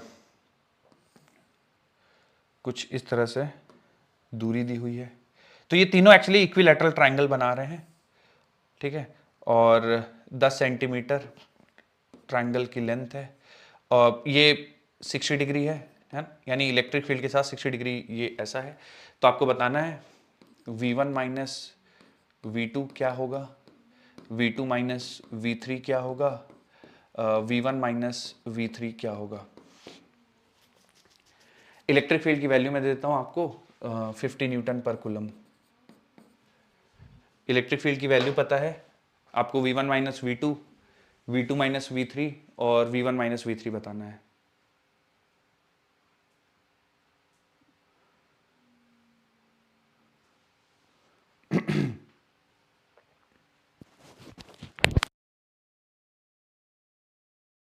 तो 2.5 वोल्ट आ जाए।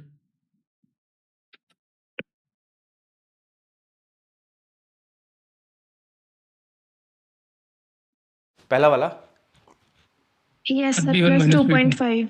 ओके।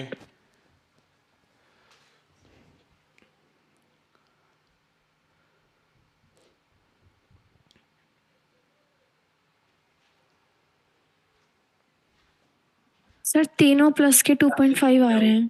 सर 2.5 -2.5 और -5 वोल्ट। ओके, -2.5 +2.5 और 5 वोल्ट। ओके।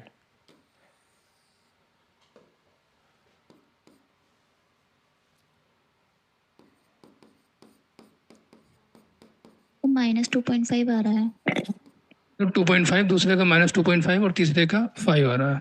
बच्चों अगर V1 - V2 करेंगे तो दूसरा वाला निगेटिव के ज्यादा करीब है, पहला वाला पॉजिटिव के ज्यादा करीब है, दूसरा वाला निगेटिव के ज्यादा करीब है, ठीक है। तो V1 - V2 का आंसर आपका पॉजिटिव आना चाहिए, 2.5 वोल्ट आना चाहिए प्लस का आपका आंसर, ठीक है। और मैंने सवाल में पूछा है V1 - V2, तो अगर आप बिल्कुल थ्योरेटिकल जाएंगे तो R वेक्टर आपका कुछ ऐसा दिखेगा, ठीक है, और इलेक्ट्रिक फील्ड और आर वेक्टर के बीच का एंगल बच्चों 120 डिग्री लिया जाएगा। अगर आप बिल्कुल थ्योरेटिकल चाहते हैं, ठीक है, तो बिल्कुल थ्योरेटिकल बनेगा ऐसा कुछ, minus mod of E mod of R into cos 180 degree, that is -1/2। तो ये दोनों माइनस माइनस क्लब होके प्लस हो जाएगा। ऐसे ही जाना चाहते हैं तो mod of E mod of R, दोनों के बीच का एंगल कुछ भी ले लीजिए, 60 या 120। तो जैसे 60 लेंगे तो मेरा 2.5, अब कौन ज्यादा है कौन कम है, तो 1 जो है प्लस के ज्यादा करीब है तो 1 का पोटेंशियल ज्यादा होगा, 2 का कम होगा, तो V1 माइनस V2 तुम्हारा 2.5 वोल्ट आएगा। V2 माइनस V3 बच्चों -2.5 वोल्ट आ जाएगा। ठीक है, same explanation, mod of E, ठीक है, mod of R into cos कुछ भी ले लीजिए बच्चों, 60 ले लेता हूं मैं 1/2। तो जब इसको सॉल्व करेंगे बच्चों तो आपका आंसर 2.5 आएगा।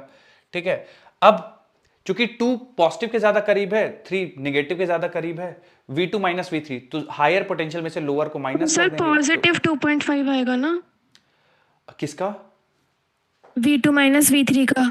V2 माइनस V3 गलत ले रहे हैं। का, हाँ ये ज्यादा पोटेंशियल, ये ज्यादा के पास है, ये कम के पास है, तो V2 minus V3 plus 2.5 volt आएगा, बिल्कुल ठीक है। तो तीनों ही पॉजिटिव होगा। एक तीनों ही सेकंड, पॉजिटिव होंगे, लास्ट वाले में बस 5 वोल्ट हो हाँ, जाएगा। बिल्कुल 2.5 वोल्ट होगा। और V1 माइनस V3 देखेंगे तो V1 भी हायर पोटेंशियल के पास है तो प्लस होगा, ये लोअर के पास है तो माइनस होगा, तो V1 माइनस V3 पॉजिटिव आएगा। वैल्यू निकालेंगे 5 तो वोल्ट। हाँ, mod of E mod of R into दोनों के बीच का एंगल थीटा 0 डिग्री, तो कॉस 0 की वैल्यू 1। तो ये बच्चों आप कैंसिल कर दो, मतलब 5 वोल्ट आ जाएगा। ठीक है, प्लस का 5 वोल्ट आएगा। कोई कंफ्यूजन है तो बच्चों पूछ लीजिए। यहाँ पे सर V1 माइनस V3 आप जैसे करना, कुछ भी इसमें आपको डाउट हो, कोई भी थ्योरेटिकल पॉइंट पूछना है तो पूछ लीजिए, मैं बता दूंगा आपको। सर सर साइड वो गलत आ थोड़ा रही सा है। हाँ, पॉजिटिव और नेगेटिव में थोड़ा दिक्कत हो रहा है सर। मैं बताता हूँ, देखिए, जो एक तो तरीका ये है कि आप ये याद रख लीजिए कि इलेक्ट्रिक फील्ड के डायरेक्शन में जाएंगे तो पोटेंशियल घटेगा। अगर ये भी भूलते हैं तो आप ये ध्यान रखिए, देखिए ये जो फील्ड लाइंस हैं पॉजिटिव से शुरू होकर हमेशा नेगेटिव की तरफ जाते हैं, इसका मतलब यहाँ पे पॉजिटिव रहा होगा और यहाँ पे कहीं पे नेगेटिव होगा। ठीक है, अब जैसे 2 पॉइंट कंपेयर करना, मान लीजिए मैं 2 और 3 को कंपेयर कर रहा हूं, तो इनमें से कौन सा पॉजिटिव के ज्यादा पास है? 2 पॉजिटिव के ज्यादा पास है और 3 नेगेटिव के ज्यादा पास है। तो 2 अगर पॉजिटिव के ज्यादा पास है तो 2 3 में से 2 का पोटेंशियल ज्यादा होगा, 3 का कम होगा। तो V2 माइनस V3 हमेशा एक पॉजिटिव वैल्यू आएगी। V1 माइनस V3 निकालेंगे तो 1 पॉजिटिव के ज्यादा करीब है, 3 नेगेटिव के ज्यादा करीब है, तो V1 माइनस V3 हमेशा एक पॉजिटिव वैल्यू आएगी। 1 2 में अगर कंपेयर करें तो 1 पॉजिटिव के ज्यादा करीब है, 2 नेगेटिव के ज्यादा करीब है, तो V1 माइनस V2 हमेशा एक पॉजिटिव वैल्यू आएगी। तो ऊपर वाला भी पॉजिटिव 2.5, V2 माइनस V3 भी पॉजिटिव 2.5 और V1 माइनस V3 भी पॉजिटिव 5। ठीक है, सर और अगर एंगल से तो करें डायरेक्ट तो बोल देंगे ना, इलेक्ट्रिक फील्ड के डायरेक्शन में पोटेंशियल डिक्रीज होता बिल्कुल है। इलेक्ट्रिक फील्ड की डायरेक्शन पोटेंशियल डिक्रीज होता है, वैसे भी आप सोच सकते हैं एकदम। हाँ, और बताइए। ठीक है, तो mod of E mod of R, देखिए बच्चों ये बहुत इंपॉर्टेंट है, mod of E mod of R cos theta. ठीक है, अगर आप बिल्कुल फॉर्मूले से जाना चाहते हैं, कुछ भी इधर उधर नहीं सोचना चाहते हैं, तो minus mod of E mod of R और कॉस थीटा लगाइएगा, जहां पे theta is angle between electric field vector and R vector. तो फिर आपका कुछ गलत नहीं होना चाहिए। मैं कहता हूं अगर आप चाहते हैं तो थ्योरेटिकल फॉर्मूले से चले जाइए, फिर आपका जब फाइनल आंसर आ जाए तो उसको क्रॉस वेरीफाई कर लीजिए कि यार V1 माइनस V2 पूछा है तो मेरा आंसर प्लस आना चाहिए, माइनस आना चाहिए, क्योंकि आप गलती कहां करेंगे, ये भी आप सही ले लेंगे, ये भी सही ले लेंगे, गलती बस आप यहां करेंगे। हो सकता है कि बार 60 की जगह 120 ले लें या 120 की जगह 60 ले लें। तो क्रॉस वेरीफाई करने के लिए आप ध्यान रखिएगा, जो पॉजिटिव के ज्यादा करीब है उसका पोटेंशियल ज्यादा होगा, जो नेगेटिव के ज्यादा करीब है पोटेंशियल उसका कम होगा, या इलेक्ट्रिक फील्ड के डायरेक्शन में जाएंगे तो पोटेंशियल घटेगा। ठीक है, चलिए बच्चों थोड़ा सा ये देखिए, सवाल बताइए मुझे answer. ABC are 3 points in uniform electric field, the electric potential is C option. C option sir, maximum at A. maximum at A, sir maximum at होगा, मैक्सिमम एट बी होगा, सी वाला ऑप्शन। C ऑप्शन होगा maximum at B। ठीक है, maximum at B, क्योंकि electric field के direction में घटता है, या इधर पे पॉजिटिव है उधर पे नेगेटिव है, तो C पे बच्चों A पे मिनिमम होगा और B पे मैक्सिमम होगा। चलिए, तो इस तरह से बच्चों आपको सवाल बन सकते हैं। तो ये यूनिफॉर्म सी इलेक्ट्रिक पे फील्ड 0 होगा। कहां पे, सी कैसे पता C पे 0 होगा? कुछ ऐसा नहीं कह सकते हैं, बस हाँ यहां पे मैक्सिमम होगा, यहां पे मिनिमम होगा और इन दोनों के बीच में C का पोटेंशियल होगा। ठीक है, अब बच्चों थोड़ा सा इस चीज पे चर्चा करते हैं कि sir electric field lines equipotential surface के परपेंडिकुलर क्यों होती हैं। तो देखिए बच्चों, अगर ई और आर वेक्टर के बीच का एंगल 90 डिग्री हो जाए, जैसे मैं इसी में कंटिन्यू करता हूं आगे, ई और आर वेक्टर के बीच का एंगल 90 डिग्री हो जाए, है ना, डेल्टा वी बराबर हमको पता है minus of vector E dot R vector if E vector perpendicular to R vector. तो बच्चों डेल्टा वी का वैल्यू कितना हो जाएगा? 0 हो जाएगा। अब मान लीजिए जैसे यूनिफॉर्म इलेक्ट्रिक फील्ड का ही एग्जांपल ले लेते हैं, ऐसे इलेक्ट्रिक फील्ड है, यूनिफॉर्म इलेक्ट्रिक फील्ड है। बच्चों मैं आपसे बोलूं कि ए और बी में पोटेंशियल डिफरेंस कितना होगा, ये पॉइंट मान लीजिए ये ए है और ये पॉइंट बी है, ए के जस्ट नीचे पॉइंट बी है, इनके बीच में पोटेंशियल डिफरेंस कितना होगा? 0 पोटेंशियल डिफरेंस होगा, ठीक है ना ही। अब इलेक्ट्रिक फील्ड की डायरेक्शन में जाने में पोटेंशियल घटता है, तो ना आप इलेक्ट्रिक फील्ड की डायरेक्शन में जा रहे हो ना उसके ऑपोजिट जा रहे हो, आप सेम लाइन पे ही मूव कर रहे हो। तो इस लाइन पे आप किसी भी पॉइंट पे पोटेंशियल देखेंगे तो उस पोटेंशियल की वैल्यू बच्चों सेम आएगी। इस लाइन पे कोई पोटेंशियल देखेंगे उसी तरह से अब 2D में इमेजिन करिएगा, मान लीजिए पॉइंट 1 ऐसा है और पॉइंट ए ऐसा है, मैं पॉइंट बी ऐसा ले लूं तो भी 0 ही होगा क्योंकि इलेक्ट्रिक फील्ड इधर है और आर वेक्टर बच्चों परपेंडिकुलर हो जाएगा, है ना। तो आप एक ऐसा प्लेन कंसीडर कर सकते हैं, इस प्लेन के हर पॉइंट का सेम पोटेंशियल होगा। इसीलिए बोला जाता है कि जब यूनिफॉर्म इलेक्ट्रिक फील्ड है तो प्लेनर इक्विपोटेंशियल सरफेस होता है, ठीक है। मेरी बात समझ रहे हैं आप सभी? इसी तरह से यहां पे तो यहां पे मान लीजिए मैं पॉइंट ले लेता हूं 1 ले लेता हूं, तो पॉइंट 1 और पॉइंट 2 का पोटेंशियल सेम होगा, पॉइंट 1 और पॉइंट 2 का पोटेंशियल सेम होगा। लेकिन क्या मैं ये कह सकता हूं कि पॉइंट 1 का पोटेंशियल और पॉइंट 1 का पोटेंशियल सेम होगा? क्या ये दोनों पोटेंशियल सेम है क्या? No sir. नहीं, लेकिन 1 और 2 के सारे पोटेंशियल सेम है। इसी तरह से आप ऐसा एक प्लेन मानेंगे ना, तो इस प्लेन पे सारे पोटेंशियल सेम होंगे जो कि इलेक्ट्रिक फील्ड लाइन के परपेंडिकुलर प्लेन होगा। तो इस प्लेन के सारे पॉइंट्स का पोटेंशियल सेम, इस प्लेन के सारे पॉइंट का पोटेंशियल सेम, इस प्लेन के सारे पॉइंट का पोटेंशियल सेम, इस प्लेन के सारे पॉइंट का पोटेंशियल सेम। तो इक्विपोटेंशियल सरफेस जो है वो पैरेलल आती है अगर यूनिफॉर्म इलेक्ट्रिक फील्ड है तो।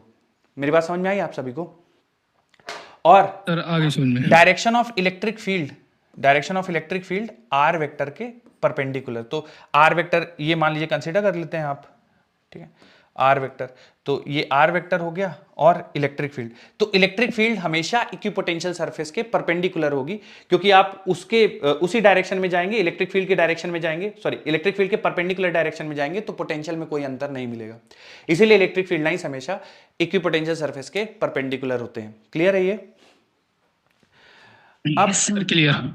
अगला, इलेक्ट्रिक फील्ड अगर कांस्टेंट नहीं है, इलेक्ट्रिक फील्ड वेरिएबल है, तो मैं एक सवाल करता हूं बच्चों और सीखिएगा ध्यान से और फिर उसी तरह से आपको करना है। मान लीजिए इलेक्ट्रिक फील्ड में कुछ ऐसा ले लेता हूं 2x i cap plus 3y square j cap और पूछ दिया गया आपसे कि find potential difference between 1,1 and 2,2। 1,1 और 2,2 के बीच में पोटेंशियल डिफरेंस निकालना है। तो बच्चों हमें फॉर्मूला पता है, vector potential difference equal to integration of vector E dot D r vector, ठीक है। तो माइनस इंटीग्रेशन इलेक्ट्रिक फील्ड लिख दीजिए 2x i cap plus 3y square j cap और डॉट लेना है डी आर वेक्टर का। तो डी आर वेक्टर बच्चों जनरल आप ऐसा कंसिडर करिएगा dxi प्लस dyj, है ना। अगर यहाँ पे थर्ड वाला होता तो फिर dz k कैप भी कर देते डी आर वेक्टर। अब लिख दीजिए आप बच्चों माइनस x कॉम्पोनेंट मल्टीप्लाई होगा तो बच्चों ये बन जाएगा 2x dx और y कॉम्पोनेंट मल्टीप्लाई होगा तो ये बन जाएगा 3y स्क्वायर dy। लिमिट्स लगा दीजिए, कहां से कहां तक जाना है, 1,1 से 2,2 तक जाना है, तो 1,1 से 2,2 तक जाना है, ठीक है। तो पोटेंशियल डिफरेंस बराबर आ जाएगा माइनस, इसको इंटीग्रेट करेंगे बच्चों तो ये बन जाएगा x स्क्वायर और इसको इंटीग्रेट करेंगे तो बच्चों ये बन जाएगा y क्यूब। लिमिट्स रख देंगे लोअर अपर, तो अपर लिमिट रखेंगे बच्चों 2,2, minus sign as it is आएगा। अपर लिमिट रखेंगे तो 2 का स्क्वायर प्लस 2 का क्यूब, ये अपर लिमिट हो गया, माइनस लोअर लिमिट रखेंगे तो 1 का स्क्वायर प्लस 1 का क्यूब। सिंप्लीफाई कर दीजिए, 8 12 माइनस 1 और 1 2, तो 12 minus 2 10 minus 10 volt potential difference, यानी 10 वोल्ट का पोटेंशियल डिफरेंस होगा। और फाइनल आपने 2,2 को माना है तो potential at 2,2 minus potential at 1,1 बराबर माइनस 10 वोल्ट होगा।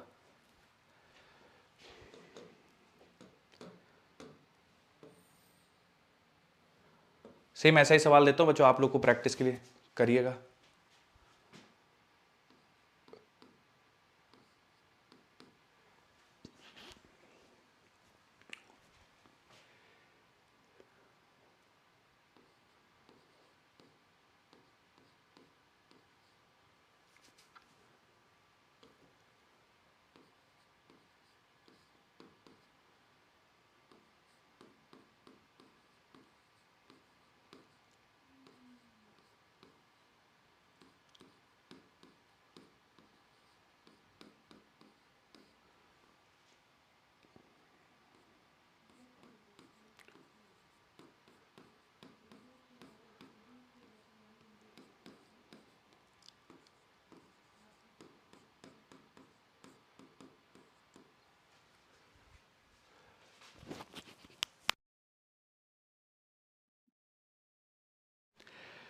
तो सेम तरीके से करना है बच्चों, और आंसर आ जाए तो बताइएगा। पोटेंशियल डिफरेंस बताना है पहले तो 2,2 और 1,0 के बीच में, और अगर 2,2 का पोटेंशियल 10 वोल्ट है तो 1,0 का पोटेंशियल कितना होगा।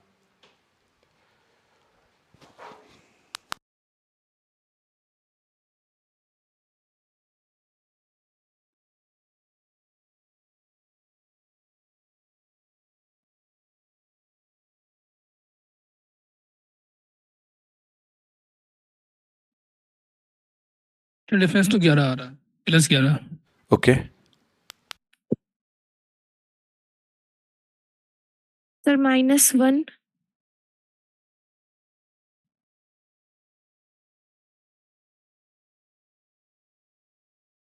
तो -1 आ रहा है। ओके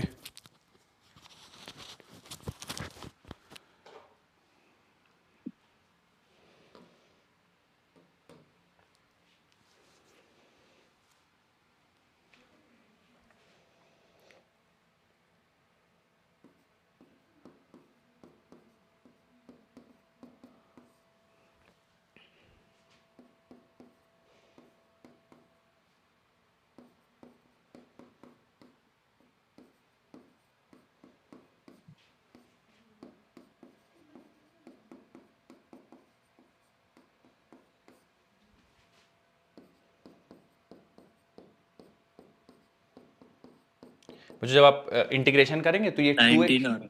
ओके ये 2x सर dx बनेगा। डेल्टा v में हम v1,0 माइनस v2,2 नहीं रखेंगे? ओके अब बच्चों देखिए सर मैंने 1,0 लिखा है, आपने 2,2 माइनस 1,0 लिखा है, तो मैंने देखिए इसको फाइनल मान लिया है, इसको इनिशियल मान लिया, उसी हिसाब से मैंने लिमिट्स रख दी हैं। अच्छा हाँ, मैं निगेटिव साइन मुझे लिखना चाहिए E.dr। तो फाइनल माइनस इनिशियल है, तो इनिशियल वाला हमेशा आप लोअर लिमिट में रखेंगे, फाइनल हमेशा ऊपर रखेंगे, तो ये बनेगा इनिशियल से लेकर फाइनल तक, तो final minus initial, initial lower और फाइनल अपर। फिर माइनस साइन ले लेंगे, इसका इंटीग्रेशन बच्चों बनेगा 2x dx का इंटीग्रेशन हो जाएगा x², और ये बन जाएगा 4y²/2, तो इसका इंटीग्रेशन बन जाएगा बच्चों 2y²। तो देख लीजिए इंटीग्रेशन आप लोग का सेम यही आया है या अलग कुछ आया है, तो अलग आया होगा तो मैं फिर से देखता हूँ। सेम मैच कर रहा है बच्चों कि आप लोग का इंटीग्रेशन ठीक है। अब 2,2 रखेंगे, यानी x की जगह 2 रखेंगे बच्चों तो 4 बन जाएगा, और y की जगह भी 2 ही है, तो 2 का स्क्वायर रखेंगे 4, 4 दूनी 8 बन जाएगा, ठीक है। और माइनस लोअर लिमिट रखेंगे तो देखिए x की जगह रखेंगे 1 आएगा, और y की जगह रखेंगे तो 0 आ जाएगा, ठीक है। तो बन जाएगा बच्चों ये -8 + 4 12, 12 - 1 11, तो -11 बच्चों ये वैल्यू आ जाएगी। अब तो potential difference between 2,2 and 1,0 is 11। अब अगला सवाल का पार्ट पढ़िए, बोला गया है अगर 2,2 पे पोटेंशियल 10 वोल्ट है तो बताओ कि 1,0 पे कितना होगा। तो 2,2 पे 10 वोल्ट है तो रख देते हैं, और पोटेंशियल 1,0 पे पूछा गया है बराबर -11, तो पोटेंशियल एट 1,0 बराबर हो जाएगा बच्चों, ये 10 को इधर ले आओगे तो -11 + 10 आंसर आ जाएगा -1 वोल्ट, ठीक है। तो पोटेंशियल एट 1,0 पे -1 वोल्ट आंसर आएगा। बच्चों आप ये बताइए, आपका ये पहले 11 वोल्ट मैच किया था क्या किसी का? 11 वोल्ट पोटेंशियल, यस सर, -11 आ रहा है। सर दोनों मैच कर गया सर। अब किसी ने देखिए अगर किसी ने 1 मतलब 1 - 0 मतलब ऐसा निकाला हो, 1,0 - 2,2 किसी ने ऐसा निकाला होगा तो उसका +11 वोल्ट आया होगा। तो उसमें भी देखिए, लेकिन फाइनल आंसर आपका मैच करना चाहिए, ठीक है। पोटेंशियल डिफरेंस एट 1,0 आपका -1 ही आना चाहिए, क्योंकि 2,2 की वैल्यू आप 10 रखेंगे ना तो 10 इधर जाएगा। अरे एक सेकंड ना, एक सेकंड, 2,2 की वैल्यू 10 है, 21 हो जा रहा है। 21 हो जा रहा है, एक सेकंड। हाँ सर 21 आ रहा है ये तो। सर वहाँ पे ना वो माइनस, एक सेकंड अगर हम लोग माइनस पोटेंशियल एट सर वो x, सर वो 21 आ जाएगा सर उससे। 21 आएगा। हाँ एक सेकंड ना, सर पोटेंशियल ये सर जो 10 - v1 वो लिखे ना सर, 11 इधर आ जाएगा तो प्लस हो जाएगा, v उधर जाएगा तो v अच्छा प्लस हो मैंने जाएगा। इधर गड़बड़ किया है क्या? हाँ यहाँ पे, हाँ सर मैं वहीं पे फिर से चेक कर लेता हूँ, नहीं तो फिर हम लोग Yes, को मैच sir. नहीं करेगा। हमें वीक 1,0 चाहिए ना, तो पोटेंशियल एट 1,0 बराबर आ जाएगा, अच्छा हाँ ये इधर जाएगा तो ये बच्चों 10 + 11 आ जाएगा तो 21 आएगा। तो ये बच्चों एब्सोल्यूट वैल्यू चेंज नहीं होनी चाहिए, 21 वोल्ट, ठीक है, क्योंकि ये -11 इधर जाएगा और V1,0 तो +21 वोल्ट आएगा। तो अगर आपने ऐसे निकाला होगा कि इसको फाइनल मान लिया, जैसे मैंने 2,2 को फाइनल, किसी बच्चे ने 1,0 को फाइनल माना होगा, तो उसका आएगा V1,0 माइनस V2,2, उसका आंसर आ जाएगा +111 वोल्ट, ठीक है। और फिर 2,2 की वैल्यू आप 10 वोल्ट रखेंगे तो फिर से आपका 1,0 पे 21 वोल्ट आएगा। कहने का मतलब है पोटेंशियल डिफरेंस का साइन चेंज हो सकता है, अगर आप इनिशियल फाइनल बदल देंगे तो ये बदल जाएगा साइन, लेकिन एब्सोल्यूट वैल्यू सेम आनी चाहिए।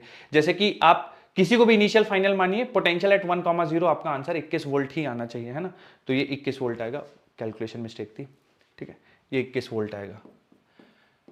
अब बच्चों बताइए किसी को कंफ्यूजन है क्या इसमें? वेरिएबल इलेक्ट्रिक फील्ड बताइए, कर पाएंगे अगर सवाल आएगा तो डिफरेंस, हाँ मतलब आपको फाइनल माइनस इनिशियल करना है और फाइनल अपर लिमिट जाएगा, इनिशियल लोअर लिमिट जाएगा, ठीक है।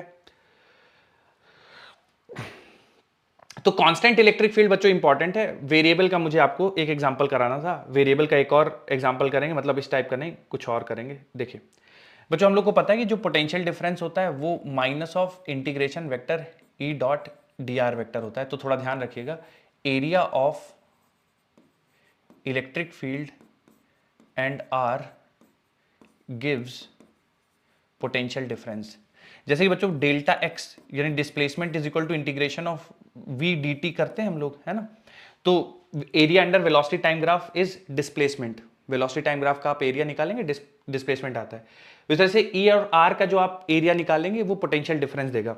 एग्जाम्पल के तौर पे मान लो मैं ऐसा आपको एक ग्राफ दे देता हूँ, ठीक है, ऐसा कि इलेक्ट्रिक फील्ड वर्सेस आर का ग्राफ कुछ इस तरह से है,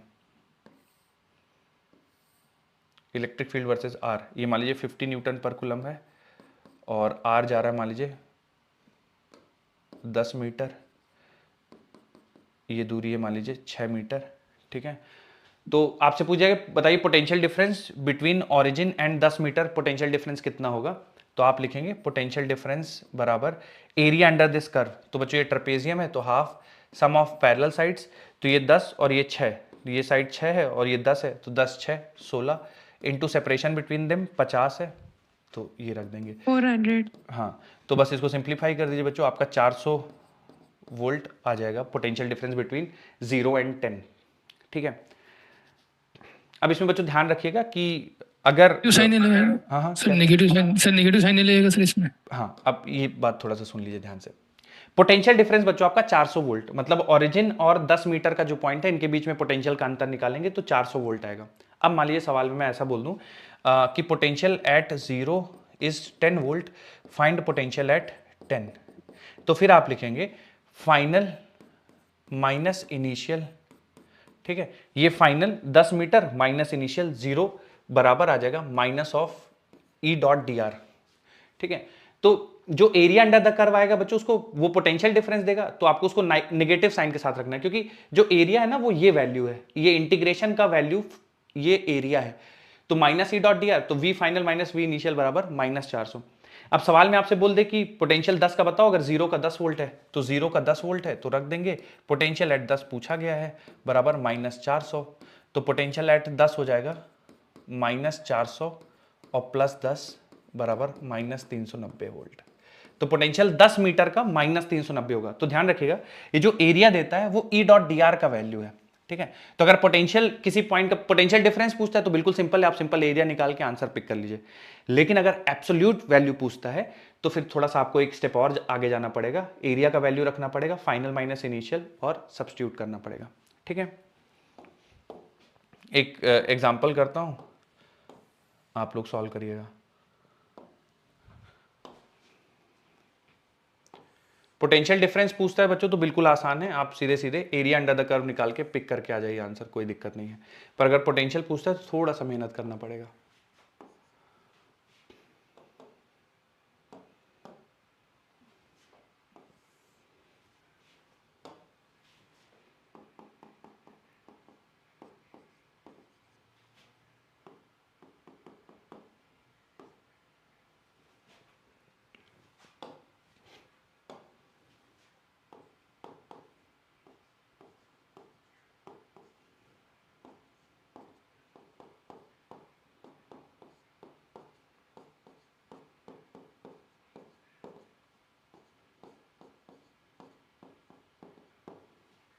पहले तो बच्चों पोटेंशियल डिफरेंस बता दीजिए, फिर पोटेंशियल अगर 0 पे 20 वोल्ट है तो पोटेंशियल 10 पे कितना होगा।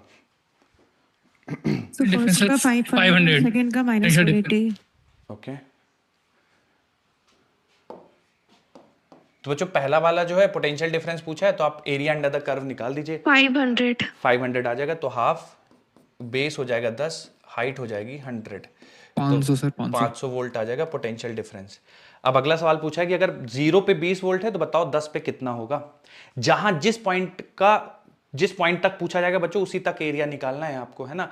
अगर सवाल में 5 का पूछ देता ना कि पोटेंशियल एट 5 बताओ कितना होगा, तो फिर यहाँ पे मैं 5 बनाता और यही वाला एरिया निकाल के फिर 5 का पोटेंशियल निकालता। मेरी बात समझ रहे हैं बच्चों? अगर 10 का नहीं मान लीजिए पूछता है, यस सर। तो फिर इतना ही एरिया निकाल के पोटेंशियल डिफरेंस फिर आप आगे करिएगा। जैसे इसमें 10 का पूछा है, खैर 5 का तो नहीं पूछा है। सर V10 का आएगा सर 480 वोल्ट। सर -480 आ जाएगा दूसरे वाले का। तो पोटेंशियल एट 10 हमें निकालना है, माइनस पोटेंशियल एट 0 हमारे पास 20 वोल्ट है और जो एरिया आया है वो -500 आया है। क्योंकि बच्चों एरिया केवल E डॉट डी आर की वैल्यू है, माइनस एज इट इज आएगा, तो पोटेंशियल एट 10 आ जाएगा बच्चों -500 -480 480 वोल्ट। -480 वोल्ट आ जाएगा। ठीक है, ये पोटेंशियल आ जाएगा 10 मीटर पे। तो अगर अच्छा बच्चों ये एरिया मतलब अगर E और R के बीच में ग्राफ दिया है तो सिंपल आप एरिया अंडर द कर्व करके निकाल सकते हैं। ठीक है, और आइए, तो ये वेरिएबल इलेक्ट्रिक फील्ड है। सर, हाँ बताइए सर, हाँ बताइए। ये ट्रेपेजियम वाले का 0 क्यों नहीं हुआ? क्या बेटा, क्या चीज 0 क्यों नहीं हुआ? सर इलेक्ट्रिक फील्ड तो यहाँ पे है नहीं ना, 0 हो जा रही है 10 पे पहुंचने पे। हाँ 10 पे पहुंचने पे 0 हो रही है ना, 10 पे 0 हो रही है। Yes sir. ठीक है, तो 10 पे 0 है। अच्छा इस पे भी हम लोग चर्चा करेंगे कि इलेक्ट्रिक फील्ड 0 हो गई है किसी पॉइंट पे तो उस पॉइंट का पोटेंशियल 0 होना ऐसा जरूरी नहीं है। ठीक है, इलेक्ट्रिक फील्ड 0 होने का मतलब है, मैं थोड़ा सा आप लोग को ये भी दिखा देता हूं। देखिए डेल्टा V बराबर कांस्टेंट होना चाहिए, हाँ पोटेंशियल कांस्टेंट होना चाहिए अगर इलेक्ट्रिक पोटेंशियल कांस्टेंट हो जाएगा sir. Absolutely, minus integration vector E dot D R होता है ना, तो अगर आप इलेक्ट्रिक फील्ड को 0 कर देंगे तो आपका चेंज इन पोटेंशियल 0 हो जाएगा, यानी पोटेंशियल कांस्टेंट हो जाएगा। ठीक है, पोटेंशियल का 0 होना जरूरी नहीं है। इलेक्ट्रिक फील्ड 0 हो गया तो पोटेंशियल कांस्टेंट हो जाएगा, पोटेंशियल डिफरेंस 0 हो जाएगा। अब जैसे बच्चों एक मैं इसका आपको एग्जांपल देता हूं। जब कांस्टेंट हो जाएगा तो सर वो किसके बराबर होगा फिर? किसके बराबर होगा? मान लीजिए यहाँ पे जो आपकी 10 पे वैल्यू है, मान लीजिए अब इसके बाद इलेक्ट्रिक फील्ड ऐसा कांस्टेंट है, मतलब इलेक्ट्रिक फील्ड 0 ही है, ऐसा मान लीजिए 0 ही चलता चला जा रहा है। ठीक है, अगर 0 ही चलता चला जा रहा है तो फिर जो भी आपका पोटेंशियल होगा 10 वोल्ट पे वही कांस्टेंट पोटेंशियल होगा। जैसे 10 वोल्ट पे पोटेंशियल आपने कितना निकाला, -390 निकाला ना। अब मान लीजिए इलेक्ट्रिक फील्ड बढ़ ही नहीं रही, इलेक्ट्रिक फील्ड ऐसी ही है, तो फिर आपका पोटेंशियल भी 10 मीटर के आगे हर जगह -390 वोल्ट हो जाएगा, है ना, पोटेंशियल चेंज नहीं होगा। मैं इसका एक एग्जांपल देता हूं आपको। बच्चों आपको शेल याद होगा, तो electric field with in shell कितना होता है? Electric field with in shell Q upon capital R, Q upon capital zero Q upon capital zero sir, 0 होती है सर। और पोटेंशियल होता कितना है। होता है? Q upon constant Q upon R। KQ upon R होता है। तो बच्चों पोटेंशियल देखिए आप कुछ वैल्यू है, इलेक्ट्रिक फील्ड 0, तो इलेक्ट्रिक फील्ड 0 होने का मतलब पोटेंशियल 0 होगा ऐसा नहीं है, लेकिन हाँ इलेक्ट्रिक फील्ड 0 है इसलिए शेल के हर पॉइंट का पोटेंशियल सेम रहता है, कांस्टेंट रहता है। क्या मेरी बात समझ रहे हैं आप सभी? तो यस सर। वो उस टाइप का सिचुएशन है यहाँ पे। अच्छा बच्चों इसका उल्टा बोलें तो आप लोग क्या कहते हैं? इफ पोटेंशियल 0 इसका मतलब इलेक्ट्रिक फील्ड 0। देखिए इफ इलेक्ट्रिक फील्ड 0 तो पोटेंशियल 0 होगा, ये बात तो गलत प्रूव हो गई, क्योंकि ये देखो यहाँ पे इलेक्ट्रिक फील्ड 0 पर पोटेंशियल है, तो इफ इलेक्ट्रिक फील्ड 0 इसका मतलब पोटेंशियल 0, ये बात गलत है। अब मैं इसका उल्टा पूछ रहा हूँ कि पोटेंशियल 0 तो क्या इलेक्ट्रिक फील्ड 0, ये बात सही है गलत है? ट्रू है सर, ट्रू है ट्रू है सर, ट्रू है। ट्रू है, 0 तो कांस्टेंट है ना सर। हाँ ये भी फॉल्स। बच्चों ये इक्वेटोरियल प्लेन पे डाइपोल की वजह से पोटेंशियल कितना आता है? इक्वेटोरियल प्लेन पे डाइपोल की वजह से पोटेंशियल 0 होता है सर, 0। इलेक्ट्रिक फील्ड 0 होती है क्या यहाँ पे? नहीं सर। नहीं होती है। तो ये वाला स्टेटमेंट भी गलत है, दोनों गलत है। पोटेंशियल 0 का मतलब इलेक्ट्रिक फील्ड 0 होगा, ये भी गलत है।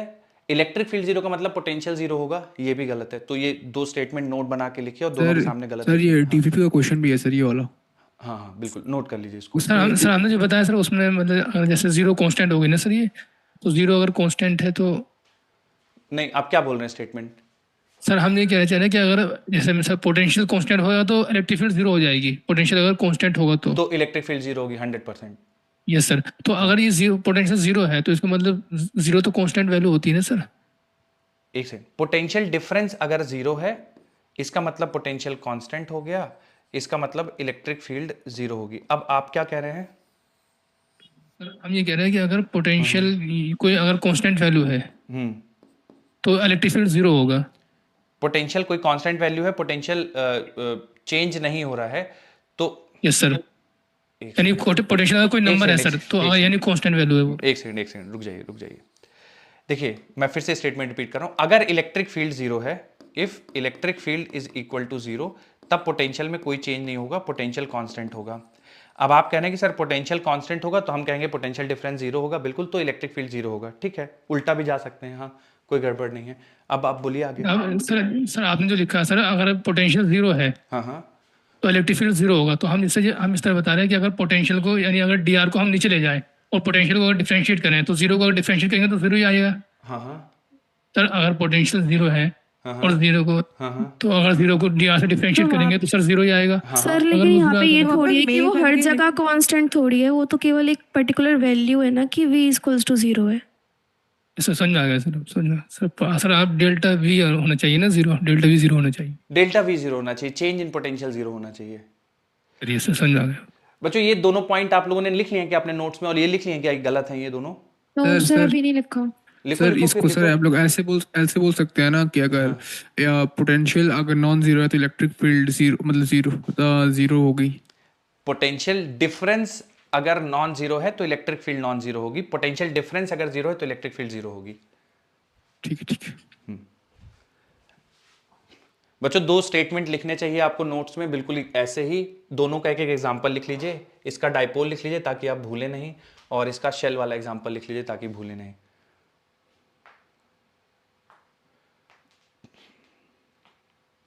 पूछना सर पेपर में से क्वेश्चन पूछना सर, पेपर जो आया था। तो हाँ सर अगर बोलें कि इलेक्ट्रिक फील्ड जीरो है तो हम ये कह सकते हैं कि पोटेंशियल जीरो भी हो सकती है और नहीं भी हो सकती, मतलब मे जीरो और मे नॉट भी जीरो, तब तो ये करेक्ट हो जाएगा ना स्टेटमेंट। इलेक्ट्रिक फील्ड अगर जीरो है तो हाँ पोटेंशियल जीरो हो भी सकता है या पोटेंशियल, हाँ तब बिल्कुल सही है। इलेक्ट्रिक फील्ड अगर नहीं है, पोटेंशियल भी हो सकता है जीरो हो, कोई चार्जेस कुछ नहीं हो, बिल्कुल सही है। बच्चों मुझे थोड़ा सा और पढ़ाना है इसमें, है ना, तो आप लोग लिख लीजिए बच्चों, क्योंकि ये कंटिन्यूएशन में मैं इसको बीच में नहीं छोड़ सकता हूँ, तो आप लोग लिख लीजिए, हो सकता है 1-2 मिनट हम लोग ऊपर भी जाएंगे। डन है क्या ये दोनों स्टेटमेंट? Done sir. चलिए डन है सर। Done sir. ठीक। अब देखिए बच्चों, अभी तक तो हम लोगों ने क्या पढ़ा कि रिलेशन में वापस जाते हैं कि इलेक्ट्रिक फील्ड और पोटेंशियल डिफरेंस के बीच में रिलेशन, तो इलेक्ट्रिक फील्ड कांस्टेंट है या इलेक्ट्रिक फील्ड वेरिएबल, दोनों केसेस कर लिए। अब इसका उल्टा करेंगे बच्चों। अभी तक हमने जितने भी सवाल किए थे उसमें इलेक्ट्रिक फील्ड दिया था, पोटेंशियल डिफरेंस निकाल रहे थे। अब सवालों में पोटेंशियल दिया होगा और इलेक्ट्रिक फील्ड निकालेंगे, तो बड़े आसान से सवाल हैं, 2-4 प्रैक्टिस करेंगे। जैसे मान लीजिए मैं v बराबर आपको बोल दूं कि v का वैल्यू कुछ देता हूं कि 3x² yz, है ना, और मैं बोल देता हूं आपसे फाइंड इलेक्ट्रिक फील्ड एट 1,1,2। तो कैसे किया जाएगा इस तरह के सवालों को? तो बच्चों वापस हम लोग कॉन्सेप्ट में जाएंगे, तो हमने पता है कि -dv is equal to E d X, ठीक है, तो -dv/dx it is equal to electric field. अब जैसे आपको इलेक्ट्रिक फील्ड का x कंपोनेंट चाहिए तो -∂v/∂x। बच्चों अगर आपको याद हो रहा हो तो इस टाइप की एक्सरसाइज हम लोगों ने एक जगह और कर रही है, किसी को याद आ रहा है कहाँ पे ये सब? ग्रेविटेशन में सर, ग्रेविटेशन में किया, -∂v/∂z, है ना, डिफरेंशिएट करना है। तो जैसे इसको x के रेस्पेक्ट में डिफरेंशिएट करेंगे कीपिंग yz कांस्टेंट, तो 3yz कांस्टेंट हो जाएगा, x² का डिफरेंशिएशन 2x नेगेटिव साइन के साथ। फिर से इसको y के रेस्पेक्ट में डिफरेंशिएट करेंगे कीपिंग xz कांस्टेंट, तो 3x² नेगेटिव साइन के साथ। फिर z के रेस्पेक्ट में डिफरेंशिएट करेंगे xy कांस्टेंट, तो -3x²y। अब वैल्यू सब्स्टिट्यूट कर दीजिए बच्चों 1,1,2, ठीक है, तो ये बन जाएगा -6xyz, और इसमें आप वैल्यू रखेंगे तो -6, x का वैल्यू 1, y का वैल्यू 1, z का वैल्यू 2, तो आ जाएगा -12। लिखते रहे बच्चों आप लोग मेरे साथ, 3x² और z का वैल्यू 2, तो आ जाएगा -6, और y कंपोनेंट -3, x का वैल्यू 1 का स्क्वायर, y का वैल्यू 1, तो ये आ जाएगा -3। तो इलेक्ट्रिक फील्ड का आंसर आ जाएगा -12 i कैप -6 जे कैप और -3 के कैप। ठीक है, ये इलेक्ट्रिक फील्ड का वैल्यू आ जाएगा। इसी तरह के बच्चों एक सवाल मैं कराऊंगा, तो अगर पोटेंशियल आपको दिया, इलेक्ट्रिक फील्ड पूछा गया है किसी पॉइंट पे, तो आप -∂u/∂x यूज करेंगे पार्शियल डेरिवेटिव x, y और z के लिए और सिंप्लीफाई करेंगे।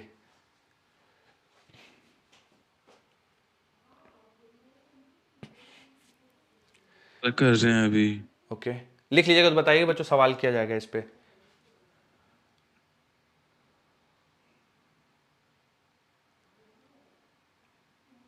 सर हाँ हाँ, डन सर है। जो आप असाइनमेंट दिए थे, हाँ हाँ कर रहे हैं सर अभी। हाँ हाँ, बोलिए बोलिए। तो उसमें कह रहे थे कि उसमें क्वेश्चन सर थोड़े से हैं सर, वो कंडक्टेंस के भी उसमें मिक्स कर दिए गए हैं सर, मतलब उसी में क्या है, उसमें इलेक्ट्रिक फील्ड में मिक्स है। कंडक्टर्स के, हाँ ठीक है, तो कल की क्लास तक रुक जाइए। कल की क्लास में हम लोग कंडक्टर्स पढ़ेंगे, उसके बाद हो जाएंगे, है ना, मोस्ट प्रोबेबली। नहीं होंगे तो फिर डिस्कस करेंगे। ठीक है, कल हम लोग कंडक्टर की प्रॉपर्टीज पढ़ेंगे। हो गया सर।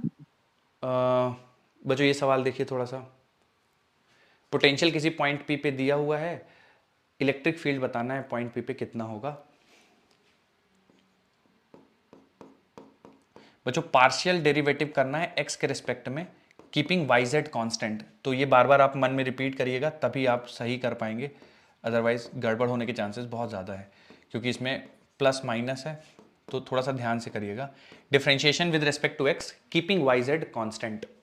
तो जैसे इसको डिफरेंशिएट करेंगे बच्चों, थोड़ा सा अगर कोई एक्स कॉम्पोनेंट बताना चाहे कि इसको एक्स कॉम्पोनेंट डिफरेंशिएट करके बाद कितना आएगा, -2x। -2x, 2x एब्सोल्युटली आ रहा है। बिल्कुल बच्चों। वाई जेड चूंकि कांस्टेंट है, इनका डेरिवेटिव 0 हो जाएगा और एक्स स्क्वायर का डिफरेंशिएशन 2x हो जाएगा। ठीक है, उसी तरह से बच्चों अगर next with respect to Y अगर करेंगे, सर +2y आ जाएगा। +2y आ जाएगा, बिल्कुल। क्योंकि बच्चों एक्स जेड कांस्टेंट है तो इनका डेरिवेटिव 0 हो जाएगा और वाई स्क्वायर का डिफरेंशिएशन -2y, तो माइनस माइनस मिलकर +2y। और z कंपोनेंट बच्चों कितना आ जाएगा, -2 -2, है ना, क्योंकि सॉरी, क्योंकि बच्चों इनका डिफरेंशिएशन 0 हो जाएगा और 2z का डिफरेंशिएशन 2, तो -2 आ जाएगा। तो अब देखिए वैल्यूज रखने के बाद x, y और z के वैल्यूज क्या आते हैं, 1,1,1, तो माइनस सर वहाँ EY होगा ना दूसरे वाले में, EY ये होगा। दूसरे वाले। हाँ EY होगा, EY। तो पहला वाला बच्चों आ जाएगा -2i कैप, दूसरा आ जाएगा +2j कैप, +2j कैप। और तीसरा वाला आ जाएगा बच्चों -2k कैप। तो इस तरह से आप पार्शियल डिफरेंशिएशन करके, ये बच्चों बहुत इंपॉर्टेंट कॉन्सेप्ट है, मैं बार बार बोल रहा हूँ आपको, है ना, बहुत बार सवाल पूछे गए इससे। अगर पोटेंशियल गिवन है एक्स वाई जेड के टर्म्स में और आपसे इलेक्ट्रिक फील्ड पूछा गया है, तो पार्शियल डेरिवेटिव निकाल के आप कर सकते हैं। हो जाए बच्चों तो बताइएगा। सर एक सवाल और करते हैं। सर रुक जाइए इसे 1 सेकंड से बस। Sir done. ठीक, अगला सवाल देखिए बच्चों, सेम कॉन्सेप्ट पे है, गड़बड़ नहीं करिएगा।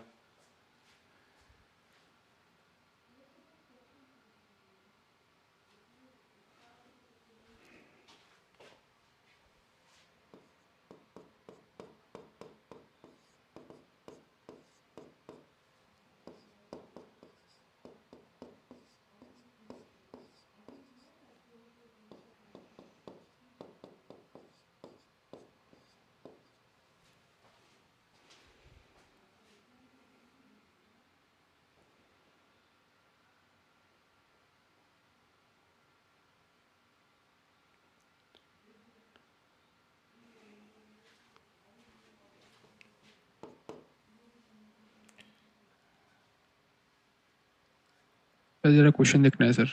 हाँ लिखिए लिखिए। हट चाहिए। हाँ option C. Option C, okay.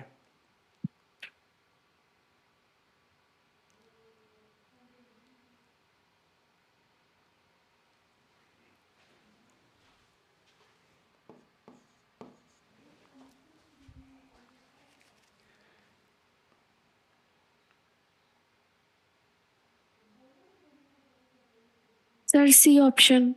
Okay option C आ रहा है। ओके,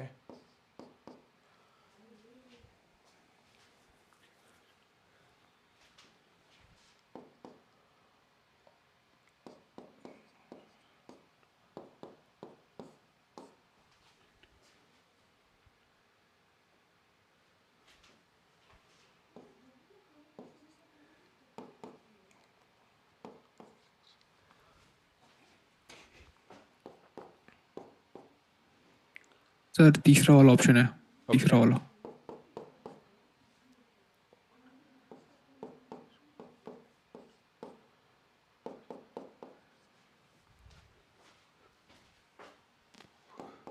बच्चों थर्ड ऑप्शन आएगा, यस सर।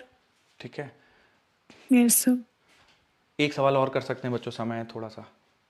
ये देखिए, और मैं जेड वाला देखिए, तीनों के डिफरेंशिएशन मैंने लिख दिए हैं। अगर किसी का कुछ मैच नहीं कर रहा है तो पूछ लीजिए मुझसे। बाकी बच्चों पार्शियल डेरिवेटिव बार बार आपको यही रिपीट करना है। Differentiation with respect to Z जैसे करना है तो keeping X Y constant, differentiation with respect to Y keeping X Z constant, with respect to X keeping Y Z constant.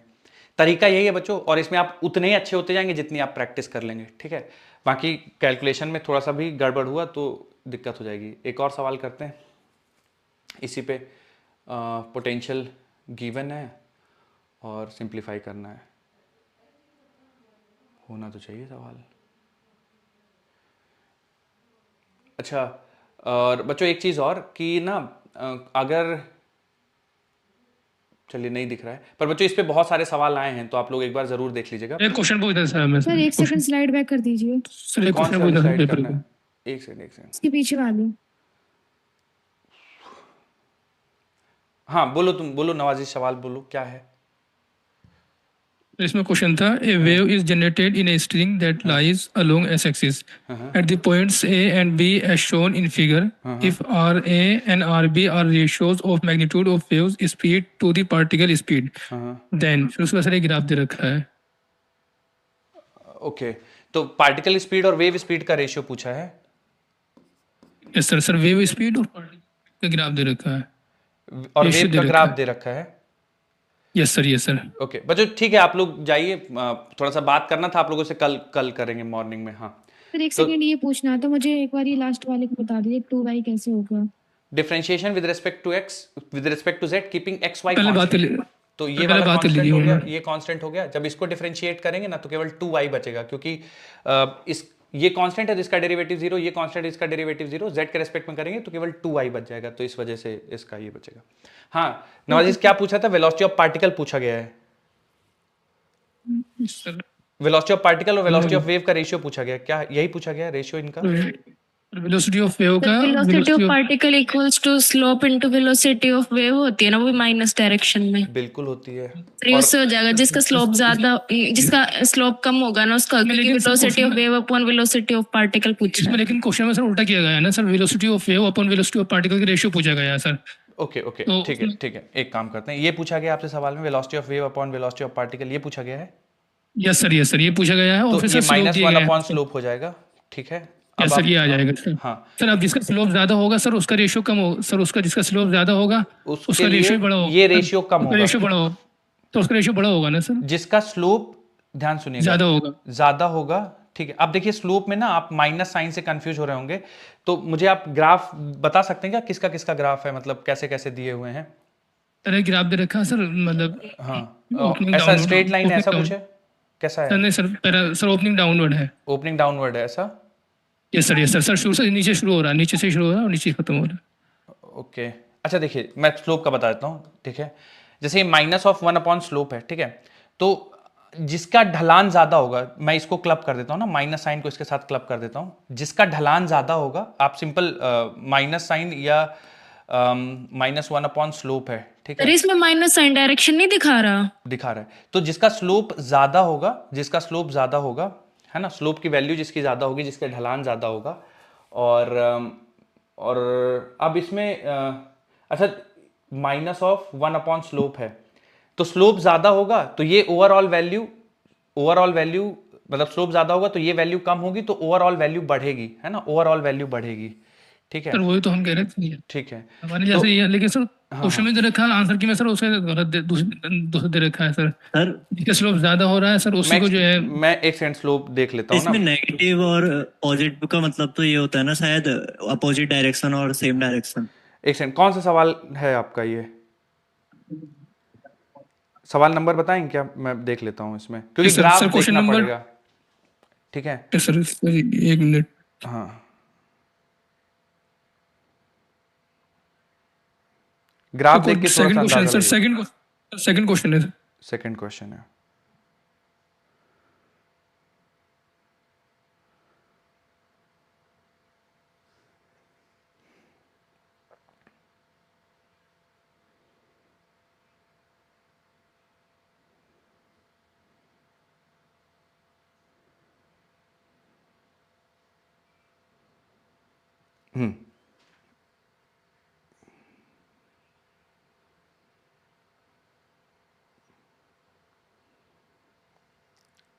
उसमें ना सर ऑप्शन नंबर मतलब हाँ आएगा सर, उसमें ऑप्शन 2 आना चाहिए, ठीक। ऑप्शन 1 आना चाहिए सर, लेकिन उसमें आंसर ठीक की है, में ठीक। सर ऑप्शन 2 दिया है। ठीक है, देख लेते हैं ना।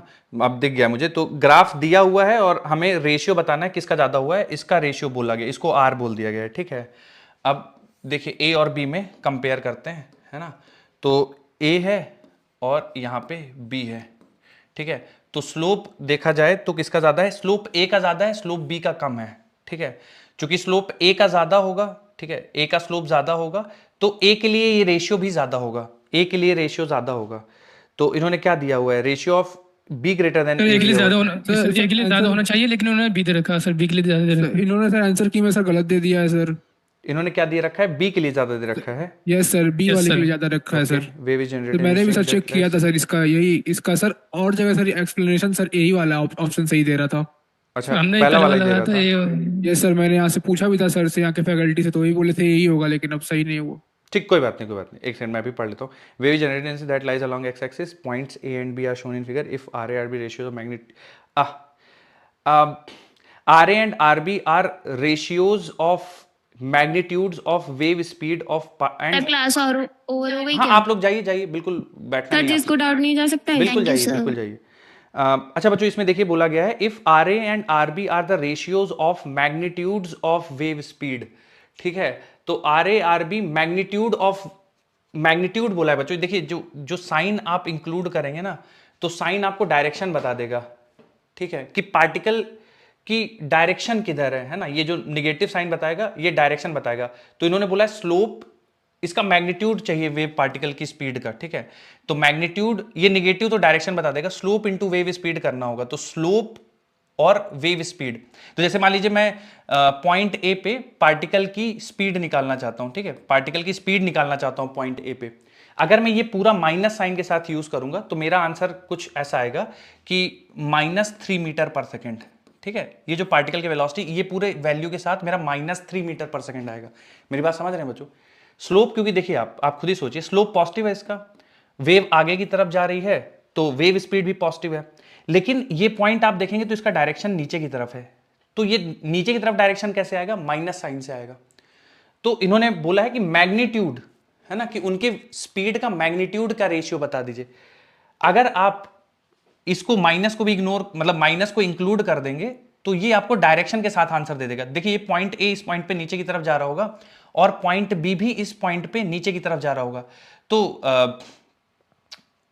दोनों नीचे की तरफ जा रहे हैं ना, पॉइंट बी भी नीचे की तरफ जा रहा है, पॉइंट ए भी नीचे की तरफ जा रहा है। तो ये जो इसका माइनस मतलब ये साइन हो गया है, ना। माइनस साइन है, ये केवल आपको डायरेक्शन में मदद करेगा, ये वाला नेगेटिव। बाकी मैग्नीट्यूड तो इन दोनों का प्रोडक्ट ही देगा, ठीक है। तो इस पॉइंट पे स्लोप और वेव स्पीड का जो प्रोडक्ट होगा ये मैग्नीट्यूड देगा। नेगेटिव साइन तो डायरेक्शन में मदद कर देगा आपकी, है ना। जैसे आप बी में दोनों को कंपेयर करेंगे तो दोनों नीचे की तरफ जा रहे हैं, ठीक है, दोनों नीचे की तरफ जा रहे हैं। तो हमें इस चीज से मतलब नहीं कि नीचे की तरफ जा रहे हैं, इन पे जो स्पीड होगा और उसका वेव स्पीड का रेशियो लेंगे। तो इनफैक्ट बच्चों देखिए, वेव स्पीड दोनों के लिए बराबर है, ठीक है। जो बी के लिए वेव स्पीड होगी वही ए के लिए वेव स्पीड होगी। अब हमें केवल मैटर बच जाता है, वेव स्पीड दोनों के लिए बराबर है। अब जिसके लिए पार्टिकल स्पीड ज्यादा होगी उसके लिए रेशियो कम हो जाएगा। तो ए और बी में से किसके लिए किस पार्टिकल के लिए स्पीड ज्यादा होगी? तो बच्चों स्पीड ज्यादा होगी बी के लिए। कारण क्या है? क्योंकि बी मीन पोजीशन से ज्यादा दूर है ना। हम लोग ये फॉर्मूला भी पढ़ते हैं, velocity of particle omega under root A square minus X square. तो डिस्प्लेसमेंट जितना ज्यादा होगा, अच्छा मीन पोजीशन से दूरी जितनी ज्यादा होगी, स्पीड ऑफ द पार्टिकल उतनी कम होगी। तो ये मीन पोजीशन के ज्यादा करीब है, तो इस पार्टिकल की स्पीड ज्यादा होगी, इस पार्टिकल की स्पीड कम होगी। तो चूंकि ए के लिए स्पीड ज्यादा होगी तो रेशियो ऑफ ए, चूंकि ए की स्पीड ज्यादा होगी क्योंकि मीन पोजीशन के ज्यादा करीब है, तो रेशियो ऑफ ए कम हो जाएगा, रेशियो ऑफ बी ज्यादा होगा। मतलब बी की पार्टिकल स्पीड कम होगी तो उसके लिए ये रेशियो ज्यादा हो जाएगा। समझ पाए नवाजीश? कोई क्रॉस क्वेश्चन हो तो पूछ लीजिए आपकी। नहीं सर ऐसा तो नहीं है, या कुछ आप कहना चाहें सर? हाँ जैसे सर थोड़ा सा हम ऐसे नहीं सोच सकते हैं क्या, जैसे कि हम लोग पहले आर ए का निकाल लें। हाँ। आर ए का निकालेंगे तो सर उसमें मतलब उसमें आ जाएगा सर वी डब्ल्यू, मतलब V W upon V A हो जाएगा सर। ठीक है, देखिए रेशियो में पूछा है, देखिए सवाल में बोला है ना मैग्नीट्यूड कंपेयर करना है, ठीक है। मैग्नीट्यूड किसका किसका, पार्टिकल की स्पीड का, हाँ बोलिए सर लेकिन मैग्नीट्यूड तो सर उनका दे रखा है ना, वेलोसिटी ऑफ वेव का और वेलोसिटी ऑफ पार्टिकल का, तो माइनस का साइन सर यहाँ डायरेक्शन बताएगा सिर्फ, या उसको डायरेक्शन सर जैसे वेव की वेलोसिटी आ जाती है तो सिर्फ उससे मल्टीपल करते हैं तो फिर जो है। मैं बताता हूँ, देखिए आपको ये पूछा गया सवाल में है ना, ये रेशियो बता दीजिए आप, बोलिए ठीक है यहाँ तक। जी सर, जी sir. Yes sir, yes sir. अब हमें ये पता है कि वेव स्पीड दोनों के लिए सेम होगी, ऐसा तो नहीं हो सकता कि बी के लिए अलग होगी, ए के लिए। वेव स्पीड दोनों के लिए सेम होगी ना, दो वही पल्स तो पास यस होगी, सर। तो वेव स्पीड दोनों का सेम हो गया। इसका मतलब हमें समझ में आ गया कि जो रेशियो है वो inverse of the particle speed होगा। बच्चों यहाँ तक ठीक है ना, ठीक है। हाँ अब सर, यस सर। जिसकी स्पीड ज्यादा होगी उसका रेशियो कम होगा, यानी ए और बी में मैं ये चेक कर लेता हूँ किसकी स्पीड ज्यादा है।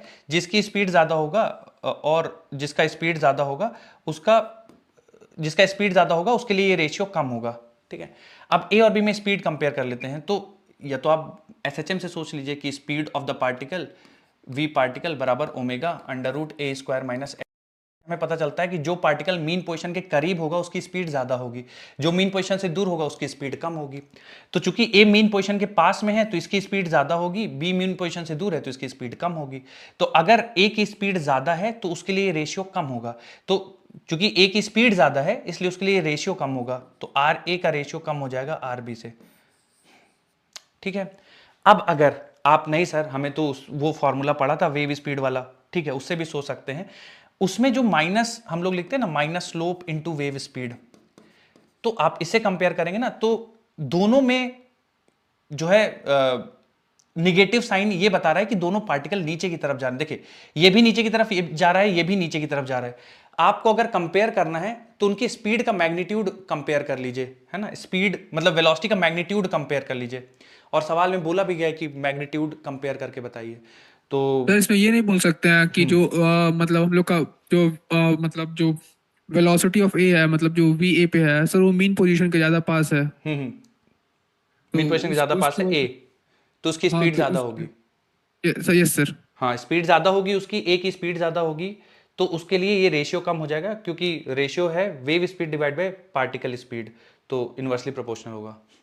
यस सर, आ गया सर, आ गया। ठीक है, ठीक है सर, चलिए thank you sir, thank you. ठीक है सर।